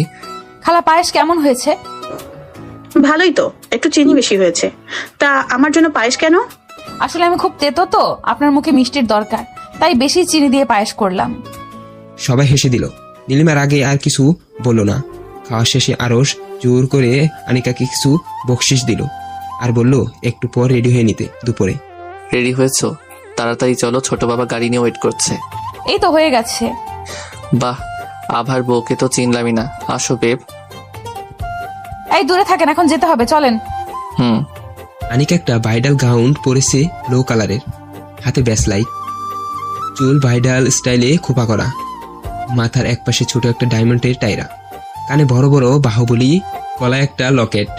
আরিয়ান পরেছে সাদা শার্ট, উপরে নীল কোট, সাদা প্যান্ট, ব্লু শু, হাতে গড়ি, চুলগুলো একপাশে স্লাইড করা, উটের পকেটে একটা গোলাপ। তারপর ওরা গাড়িতে করে রওনা দিল রিসেপশনের জন্য। সেখানে পৌঁছালো। লাইটিং করে বিভিন্নভাবে খুব সুন্দর করে সাজানো হয়েছে পুরো কমিটি সেন্টারকে। আর সেখানের খাবারের আইটেমগুলোও দারুণ। আনিকা তো ওর ফ্যামিলিকে পেয়ে জড়িয়ে ধরলো। তারপর সঞ্জুদের সাথে গল্প করতে লাগলো। তা কেমন কাটলো বাসা? নিজের বেলায় দেখিনিস? তা তো দেখবই, কিন্তু আরিয়ান কি গিফট দিল সেটা দেখা। এইটা দিয়েছে। ও ওয়াও, এটা তো মনে হয় গোল্ডের ওপর ডায়মন্ড বসানো। ব্রেসলেটটা খুব সুন্দর। তা তুই কি দিলি? আমি কি দিব? তুমি তোকে মন মতো রোমান্স করতে দিয়েছো। আহা, তোরে আমি থাপড়ামু। বাহ, উচিত কথা বললেই দোষ। হ্যালো লেডিস, কি খবর? তেমন কিছু না, ও আপনার বদনাম বলছিল। কি? কেন? এই ওর কথা বিশ্বাস করো না তো। আপনাদের গল্প হলে চলেন, খেয়ে নেই। তারপর সবাই যথারীতি অনুষ্ঠান পালন করলো। নীলা অবশ্য আরিয়ানের সাথে চিপকাতে চেয়েছিল, কিন্তু আনিকা আর সঞ্জুর জন্য পারেনি। অনুষ্ঠান শেষে বাড়ি ফিরতে ফিরতে রাত হয়ে গেল। রাতে আবার সব সাজিয়ে গুছিয়ে রেডি করা হলো। আনিকা হালকা পিঙ্ক কালারের একটা শাড়ি পরে, হালকা গহনা পরে রেডি হয়ে আছে আরিয়ানের জন্য। আরিয়ান আসলো। সত্যি বলতে তোমাকে সিম্পলি সুন্দর লাগে। ন্যাকামি। চলো। কোথায়? বারান্দায়। আনিকা বারান্দায় গিয়ে দেখে সেখানে দোলনাটা ফুল দিয়ে খুব সুন্দর করে সাজানো। সামনে টেবিলে কিছু সফট ড্রিঙ্ক ও চকলেট কেক এসব রাখা। নট ব্যাড, ছোটখাটো পার্টি। আজ এখানে রাত থাকবো। তা এমন একটা রোমান্টিক মুহূর্তে একটা গান শোনাও। জো হুকুম মেরি আকা। পরের দিন আনিকা ধোয়া ওঠা কফি নিয়ে বাড়ির পিছনের বাগানটায় হাঁটছে, একদম একা, সকালবেলা। এমন সময় আরিয়ান পিছন থেকে জড়িয়ে ধরে। কি হলো, এত সকালে একা একা ঘুরছো? কিছু না, এমনি একটু মিষ্টি বাতাস নিচ্ছিলাম। ও, আমাকেও ডাকতে। তুমি ঘুমাচ্ছিলে তাই ডাকিনি। ও, একটা কথা ছিল। কি? আমরা পরশু যাচ্ছি। কোথায়? ইন্দোনেশিয়া। কি? আরে আসতে চিল্লাও, ছোট বাবা গোপনে আমাদের জন্য টিকিট কিনে রেখেছে। কি দরকার এত দূর যাওয়ার? তারপর খালা জানলে আরো চেতবে। সে জানলে তবে? মানে? তা সময় আসলে বুঝবে। হোয়াট দ্য ফাউ কথা। আচ্ছা তুমি থাকো এখানে, আমি নাস্তা বানাতে যাই। কোনো দরকার নেই, তুমি শুধু আমার জন্য মিল্ক শেক বানাও, বাকি নাস্তা সার্ভেন্টরা বানাবে। As your wish. আনিকা সেখান থেকে চলে আসলো। আর আরিয়ানও নিজের রুমে চলে গেল অফিসের কিছু কাজ ল্যাপটপে সেরে ফেলতে। আনিকা মিল্কশেক বানাচ্ছে ঠিকই, কিন্তু ওর মাথায় অন্য চিন্তা। গতকাল ওর ঠিক মনে আছে খালা ছোট বাবাকে আরস বলে ডেকেছিল। তবে কি এই সেই আরস? কিন্তু না, তা কিভাবে হবে? সেই আরস তো একটা ডগবাস, আর ইনি তো খুব ভালো। এসব ভাবছে আর আনমনে দাঁড়িয়ে আছে আনিকা। এমন সময় নীলা আসলো। Strange, very strange. এইভাবে এত মনোযোগ দিয়ে কার কথা ভাবছো? কই না তো, তেমন কিছু না। কিছু লাগবে তোমার? একদম আমার সামনে বাড়ির বউ হওয়ার ন্যাকামি করবে না। আমার কিছু লাগলে তো আমি নিজেই নিয়ে নেব। তবুও তুমি তো 2 দিন পর চলেই যাবে। এ বাড়িটাও আমার থাকবে, আর আরিয়ানও। একটু বেশি হয়ে যাচ্ছে না? ভুলে যেও না, আরিয়ান আমার এক সময়ের বিএফ। বিএফ না, এক্স বিএফ। তাও আবার তুমি কিভাবে জোর করতে তা সবাই জানে। I just hate you.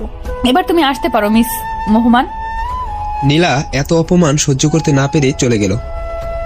আর আনিকাও একটা হাসি দিয়ে আরিয়ানের রুমে চলে গেল কফি দিতে। নিজের রুমে বসে রাগে ফুটছে নীলা। এত অপমান তাকে এর আগে কোনোদিন কেউ করার সাহস দেখায়নি। এমন কিছু করতে হবে যেন আনিকা আরিয়ানকে ভুল বুঝে। এসব ভেবেই একটা ডেভিল স্মাইল দিল নীলা। এখন তুই বুঝবি কত ধানে কত চাল।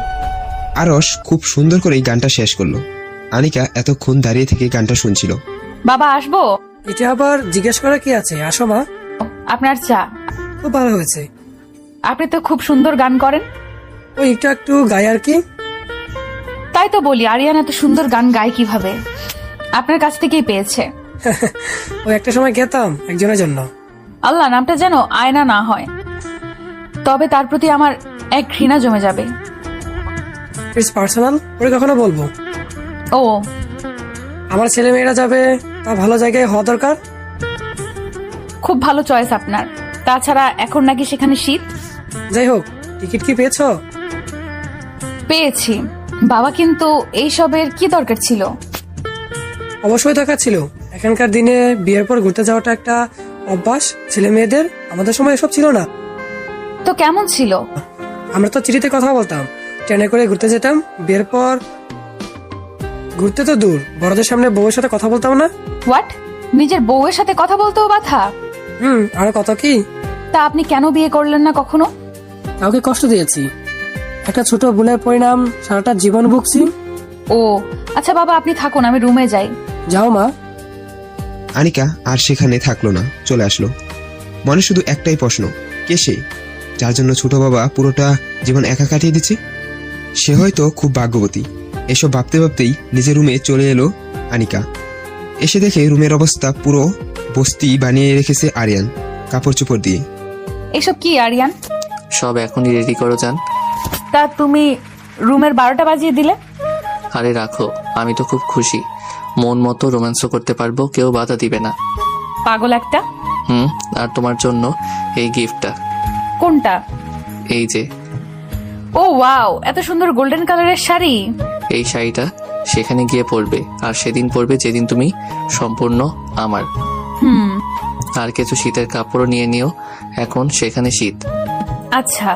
আর হ্যাঁ, নীলা বা খালার সামনে ভুলেও বলবে না আমরা ইন্দোনেশিয়া যাচ্ছি, বলবে সাজেক যাচ্ছি। কেন? তা সময় আসলেই বুঝবে। আপাতত যা বলছি তাই করো। ওকে বেবস। এভাবেই 2 দিন কেটে গেল। ওরা ফ্লাইটের জন্য প্রস্তুত। ফ্লাইটের দিন সকালে কিছুক্ষণের মধ্যেই আনিকা ও আরিয়ান ফ্লাইটের জন্য রওনা দিবে। আপাতত সব গুছানো শেষ। এখন সবার কাছ থেকে ওরা বিদায় নিচ্ছে। আনিকা একটা সাদা স্কার্ট ও চেকের শার্ট পরেছে, সাথে হালকা মেকআপ ও জুয়েলারি। আর আরিয়ান সাদা শার্ট প্যান্ট ও ঘড়ি পরেছে, একটু বিদেশি বিদেশি ভাব আর কি। আচ্ছা বাবা, আমরা তো বের হচ্ছি। সাবধানে যেও মা। আরিয়ান, ভালোভাবে ওর খেয়াল রাখবি। আর কিছু লাগলে তোর কাছে তো চেক আছেই।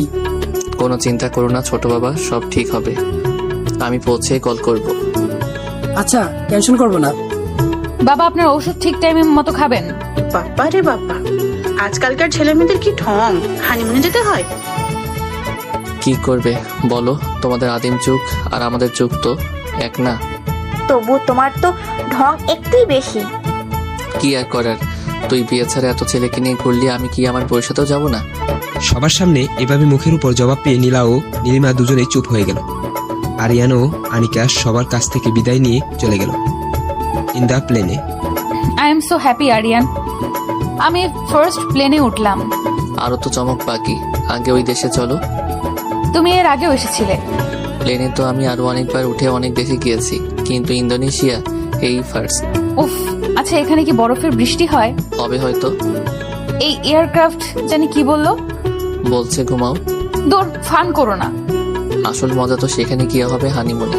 আরিয়ান, কিছুক্ষণ পর প্লেন উড়তে লাগলো। আনিকা তো ভয়ে শেষ। যতই ইন্টারেস্ট থাকুক, এখন ভয় করছে। নিজেকে অনেক হালকা লাগছে আর মনে হচ্ছে সব ঘুরছে। কিছুক্ষণ পর আরিয়ানের ডাকে আনিকার হুঁশ ফিরে। কি গো, ঘুমিয়ে গেলে নাকি? আরিয়ান, আমি বেঁচে আছি। এই তো কত খুশি ছিলা ওঠার জন্য, আর এখন ভয় শেষ।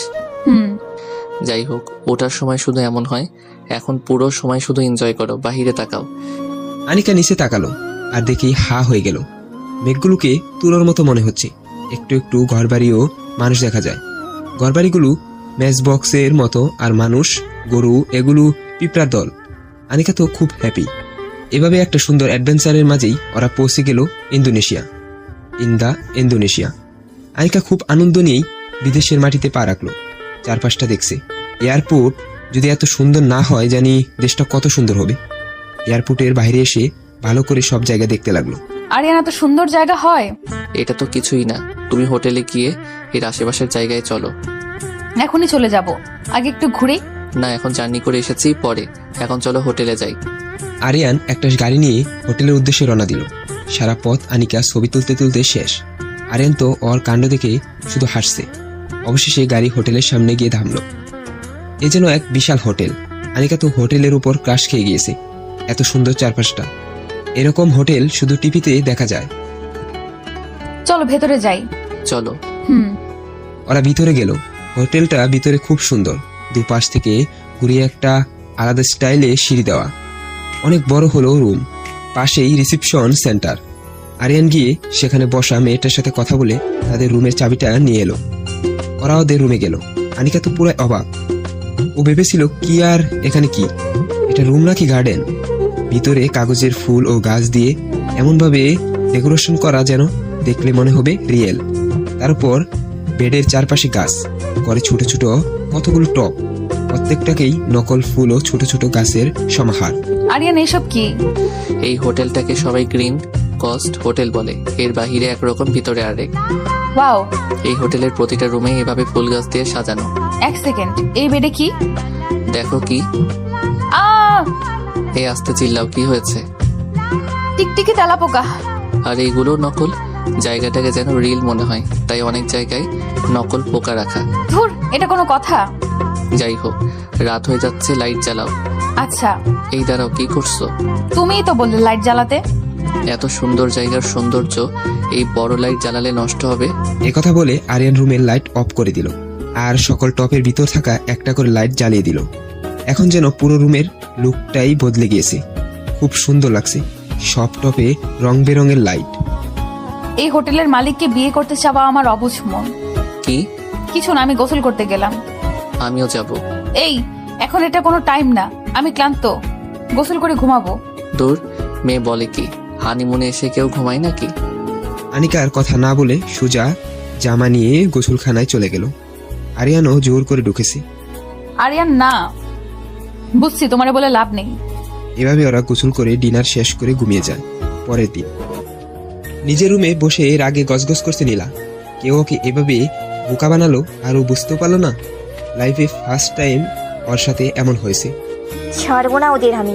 কি ভেবেছে ওরা নিজেদের? আহা, সে কখন থেকে চিল্লাচিল্লি করছিস? কি হয়েছে বলবি তো? মা, তুমি জানো না ওরা তোমাকে আর আমাকে কত বড় বোকা বানিয়েছে? মানে? ওরা আমাদের বলেছে সাজেক যাচ্ছে, কিন্তু ওরা সাজেক চায়নি, ওরা অন্য কোথাও গিয়েছে। তুই কিভাবে বুঝলি? আমি সাজেকের সব হোটেল খোঁজ নিয়েছি, ওরা নেই। আমাদের মিথ্যা বললো কেন? হয়তো ভেবেছি আমি কিছু করব। তো এখন এরা কোথায়? আমি আরুস বাবার ঘরের সামনে দিয়ে যাবার সময় শুনেছিলাম উনি ইন্দোনেশিয়ার ফ্লাইট নিয়ে কি যেন ফোনে বলছিল। তার মানে ওরা দেশের বাহিরে? হ্যাঁ। তবে তো করার কিছু নেই। কে বলেছে কিছু করার নেই? এখানে বসে কি করবি সেটি তো সময়ই বলে দেবে। একথা বলে নীলা নিজের ফোন হাতে নিয়ে কয়েকটি ডেবিল হাসি দিল। তারপর ফোন থেকে আনিকার ছবি বের করলো। এবার তুমি বুঝবে নীলা কি চিজ। এদিকে ইন্দোনেশিয়া। আনিকা এখন টেনশনে শেষ। সকালে এভাবে রাগ করাটা বোধহয় ঠিক হয়নি। সেই তখন যে আরিয়ান গিয়েছে আর আসার নাম নেই। কয়েকবার ফোনও দিল, তবে switch off. Flashback. Aryan please ওঠো, আর ঘুমাতে হবে না, চলো ঘুরতে যাই। না, ঘুমাও পরে। পরে মানে কখন? আরে পরে গেলে তো সকালের আবহাওয়াটা উপভোগ করা যাবে না। আরে এত কথা না বলে শুয়ে থাকো, ঘুমাবো। কুম্ভকর্ণের মতো তুমি ঘুমাও, আমি গেলাম। আনিকা আর কিছু বলল না, জানে আরিয়ানকে কিছু বলে লাভ নেই। তার থেকে নিজে নিজে রেডি হয়ে চলে যাওয়াই ভালো। যেই বাবা সেই কাজ। আনিকা একটা পিঙ্ক কালারের লং জামা পরেছে, তার উপর সাদা শার্ট, সাদা শু, চুলগুলো জুটি করা, হাতে ব্যাসলাইট, ঠোঁটে হালকা লিপস্টিক। এদিকে কিছুক্ষণ পর আরিয়ানের ঘুম ভাঙলো। উঠে ফ্রেশ হয়ে আনিকাকে খুঁজতে লাগলো, দেখলো আনিকা নেই।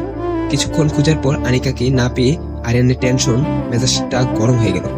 এসে রিসেপশনের মেয়েটাকে আনিকার ছবি দেখানোর পর সে বলেছে আনিকা পিছনের রেস্টুরেন্টের দিকটায় গিয়েছে। আরিয়ান সেখানে গিয়ে দেখে আনিকা বসে বসে বার্গার খাচ্ছে আর ইচ্ছা মতো ছবি তুলছে। এসব কি? রাগ করো না প্লিজ, আসলে খিদাও লেগেছিল, আবার ঘুরতেও যেতে মন চাচ্ছিল তাই। চুপ, একটা কথা বলবা না? সব সময় এত বেশি বোঝো কেন? আরে তুমি এভাবে রিয়্যাক্ট করতেছো কেন? তো কিভাবে রিয়্যাক্ট করব? তুমি জানো আমার কত টেনশন হয়েছে। এই জন্য তোমাদের মতো মিডিল ক্লাসদের নিয়ে কোথাও ঘুরতে গিয়ে শান্তি নেই। তুমি কিন্তু আমাকে ইনসাল্ট করছো। ও তাই? উচিত কথা বলছি বলে এখন একদম গায়ে লাগছে তোমাকে তো। আরিয়ান আর কিছু বলার আগেই আনিকা সেখান থেকে কাঁদতে কাঁদতে রুমে চলে গেল। আশেপাশের কেউ ওদের ভাষা না বুঝলেও এটা তো ঠিকই বুঝেছে যে ওরা ঝগড়া করছিল। আরিয়ান বুঝতে পারছে ওর রাগের মাথায় কেমন মিসবিহেভিয়ার দেখিয়েছে, তাই ও পিছে গেল রাগ ভাঙাতে। আই এম সরি, আসলে রাগের মাথায় কি থেকে কি বলে ফেলেছি জানি না। আমার মতো মিডল ক্লাসের কষ্টের বা কি আসে যায়? এভাবে কেন বলছো? আসলে খুব রাগ উঠেছিল, তাই কি থেকে কি যেন বলে ফেলেছি। প্লিজ আমাকে একটু একা থাকতে দাও না, চলো এখন আমরা ঘুরবো। হানিমুনে এসে মুড অফ করে রাখতে হয় না। আমার মুড দিয়ে কার কি আসে যায়? প্লিজ যাও এখান থেকে। আরিয়ান আর কথা বাড়ালো না, কারণ সে আনিকার রাগ ভালো করে জানে। এখন যা করতে হবে আরিয়ানকেই করতে হবে। ফ্ল্যাশব্যাক শেষ। এসব ভাবতে ভাবতেই আনিকার ফোনে একটা কল এলো, যেটা শুনে আনিকার পায়ের তলা থেকে যেন মাটি সরে গেল। ফোনের অপর পাশে নিজের স্বামীকে জ্যান্ত পেতে চাইলে হোটেলের একদম উপরের তলা 172 নম্বর রুমে চলে এসো। একথা বলেই অপর পাশে লোকটা ফোন কেটে দিল। এরপর আনিকা কয়েকবার কল করেছে, কিন্তু কেউ ফোন ধরেনি।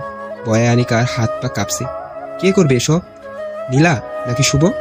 সত্যি যদি আরিয়ানের কিছু হয়ে যায় তবে আনিকা বাঁচবে না। এসব ভেবে আনিকা আর এক মুহূর্ত দেরি না করে দৌড়ে সিঁড়ির কাছে চলে গেল। তারপর একদম উপরের তলা পর্যন্ত দৌড়ে সিঁড়ি দিয়ে পৌঁছালো। খুঁজে খুঁজে 172 নাম্বার রুমটাও বের করলো। হার্টবিট যেন খুব কাঁপছে। কাঁপা হাতে দরজাটা খুলল। ভিতরে খুব অন্ধকার। আনিকা ভয়ে ভয়ে ভিতরে ঢুকলো। সাথে সাথেই ধম করে সব লাইট অন হয়ে গেল আর গানের আওয়াজ শুরু হলো। I love you sweeter. খুব সুন্দর করে গোলাপের পাপড়ি দিয়ে নিচে লেখার কথাটা। আনিকা হা করে চারপাশটা দেখছে। খুব সুন্দর করে রুমটা সাজানো। আর আরিয়ান একপাশে টেবিলের উপর বসে গান গাওয়া শেষ করলো। তার মানে এগুলো সব আরিয়ানের প্র্যাঙ্ক ছিল। আরিয়ান কিছু না বলে আনিকার সামনে এসে কানে ধরে উঠবোস করতে লাগলো আর বলতে লাগলো, সরি, আর কখনো এভাবে রাগ দেখাবো না, পাক্কা। আরে বাচ্চাদের মতো এসব কি করছো? ওঠো। আগে বলো মাফ করেছো? হ্যাঁ করেছি, ওঠো এবার। এসব কি? সারপ্রাইজ দিবা ভালো কথা, কিন্তু একটা ফোনও তো করতে পারতা। কত টেনশনে ছিলাম জানো। ওকে সরি, এবার এই ছোটখাটো হানিমুন পার্টিটা এনজয় করা যাক। Let's cut the cake. Aryan ও আনিকা এভাবেই বাকিটা সময় খুব ভালো করে এনজয় করলো। এভাবে আরো 2-3 দিন চলে গেল। ওরা নানান জায়গায় ঘুরেছে, খুব আনন্দ করেছে। এভাবে একদিন আরিয়ানের ফোনে আননোন নম্বর থেকে একটা মেসেজ আসলো। আরিয়ানের যেন মেসেজটা দেখে মাথার উপর আকাশ ভেঙে পড়েছে। কয়েকটা ছবি দেওয়া। প্রথমে ছবিগুলো দেখে যেন ও এতটাই শকড হয়ে গিয়েছিল যে মুখের ভাষা হারিয়ে ফেলেছিল। কিন্তু পরে নিজের ভালোবাসার কারণে সবটা বুঝতে পেরে ও চুপ হয়ে যায়। কাজটা তুই একদমই ঠিক করলি না। কার সাথে কথা বলছো? কারোর সাথে না। কি হয়েছে? আমি কি কিছু করছি? এত রাগে রাগে ভাব কেন? না, তুমি কিছু করনি। একটা কাজ করো, সবকিছু গুছিয়ে নাও, আমরা আজই দেশে ব্যাক করব। কি? কিন্তু কেন? এখনো তো অনেক যাওয়ার জায়গা বাকি আছে। এত কথা না বলে যা বলছি করো। আনিকা আর কিছু না বলে মন খারাপ করে গুছাতে লাগলো। নিশ্চিন্ত খুব বড় কোনো ব্যাপার নয়তো আরিয়ান এভাবে কিছু বলতো না। সেদিন সাথে সাথে ওরা ফ্লাইটে করে দেশের উদ্দেশ্যে রওনা দিল, ইন্দা বাংলাদেশ। সেই কখন থেকে ঘরের সবাই আরিয়ানকে এটা সেটা জিজ্ঞেস করে যাচ্ছে, কিন্তু আরিয়ান কোনো উত্তর দিচ্ছে না, শুধু নীলার আসার অপেক্ষা করছে। কিছুক্ষণ পর নীলা আসলো, আর সাথে সাথে আরিয়ান গিয়ে নীলার গালে একটা চড় লাগিয়ে দিল। আরিয়ান, তুমি আমার মেয়েকে এত জোরে থাপ্পড় মারলে? চুপ, নয়তো তোর কপালেও শনি আছে। আরিয়ান কি হয়েছে? এভাবে উল্টাপাল্টা কাজ না করে আগে বল কি হয়েছে। কি হয়েছে এই অসভ্য মেয়েটাকে জিজ্ঞেস করো। বাবা, ও কি করেছে? কিরে নীলা, তুই কি করেছিস? কি হলো বল। আরে বাবা, ও কি বলবে? ওর বলার মুখ থাকলে তো বলবে। তুই বল, তবে কি হয়েছে? তবে শুনো, এই অশুভ মেয়েটা আমার আর আনিকার মাঝে ভুল বোঝাবুঝি করানোর জন্য আনিকার ছবিকে বাজেভাবে এডিট করছে। কি? আমি বিশ্বাস করি না। ছি নীলা, তুমি এতটা নীচ। আর কোনো কথা না, তোমরা মেয়ে এখন আমার বাসা থেকে বেরিয়ে যাও। আমাকে ক্ষমা। তোরা যাবি নাকি পুলিশ ডাকবো? নীলার কথা বাড়ালো না, এখন যদি ও কিছু বলে আরিয়ান ওকে খুন করেই ফেলবে। তাই ওরা মা মেয়ে মাথা নিচু করে চলে গেল। আমাকে ক্ষমা করে দাও মা। আহা বাবা, আপনি কেন ক্ষমা চাচ্ছেন? আমাদের বাসায় এসে তোমাকে এত কষ্ট করতে হলো। এতে আপনার কোনো দোষ নেই, সবই ভাগ্য। তোমাকে আমার আরো একটা গুরুত্বপূর্ণ কথা বলার আছে। কি বাবা? সেটা না হয় কাল বলবো, এখন গিয়ে তুমি আরিয়ানকে সামলাও। আরিয়ান? আরে কি হয়েছে? তুমি আমাকে এতটা বিশ্বাস কেন করো? একবারও তোমার মনে হয়নি যে এই ছবিগুলো সত্য? আমি সত্যি শুভর সাথে। ভালোবাসায় বিশ্বাস থাকতে হয়। তাই তো তোমাকে আমি এত ভালোবাসি। আমিও। এভাবে ওরা রাতে ঘুমিয়ে গেল। পরের দিন আজ সকাল থেকেই আনিকা শুধু আরশের সাথে কথা বলার জন্য অপেক্ষা করছে। এই তো একটু আগে আরিয়ান অফিস চলে গিয়েছে, এখন সুযোগ। বাবা, আসবো? হাই মা। কি বলবে বলো? তার আগে তুই বল, আমার কথা যদি তোর বিশ্বাস না হয় এটা আমাদের বাবা মেয়ের সম্পর্কের কিছু হবে না। আচ্ছা বাবা, বলো। শোন তবে। আরুষ আয়ানার ও তার সম্পর্কে সব কথা আনিকাকে খুলে বলল, আর এটাও বলল যে কেন সেদিন সে বিয়েটা আটকায়নি। আমার মা তোমাকে খুবই সত্যি খুব ভালোবাসতো। সবার কপালে ভালোবাসা মানুষের সাথে থাকাটা লেখা থাকে না? হয়তো। তোকে একটা কথা বলবো, রাখবি? কি বাবা? আরিয়ানকে কখনো ছেড়ে যাস না। এই পৃথিবীতে খুব কম মানুষ তার প্রথম ভালোবাসা মানুষটাকে জীবনসঙ্গী হিসেবে পায়। চিন্তা করো না বাবা, কোনোদিন ওকে ছেড়ে যাব না। আনিকা আর কিছু না বলেই বেরিয়ে গেল রাতের বেলা। আরিয়ান এখানে কেন নিয়ে এলে? এমন আবহাওয়াতে এখানে বসে একটা গান না হলে চলে? পারবে সারাটা জীবন আমাকে এইভাবেই ভালোবাসতে? পারবো, শেষ নিঃশ্বাস পর্যন্ত। আর আমার এই পাগলো বাজে স্বভাব তোমাকে সারা জীবন সহ্য করতে হবে। করব। সমাপ্ত। গল্পটি ভালো লেগে থাকলে আমাদের চ্যানেলটিকে সাবস্ক্রাইব করে আমাদের চ্যানেলটির পাশেই থাকুন। ধন্যবাদ।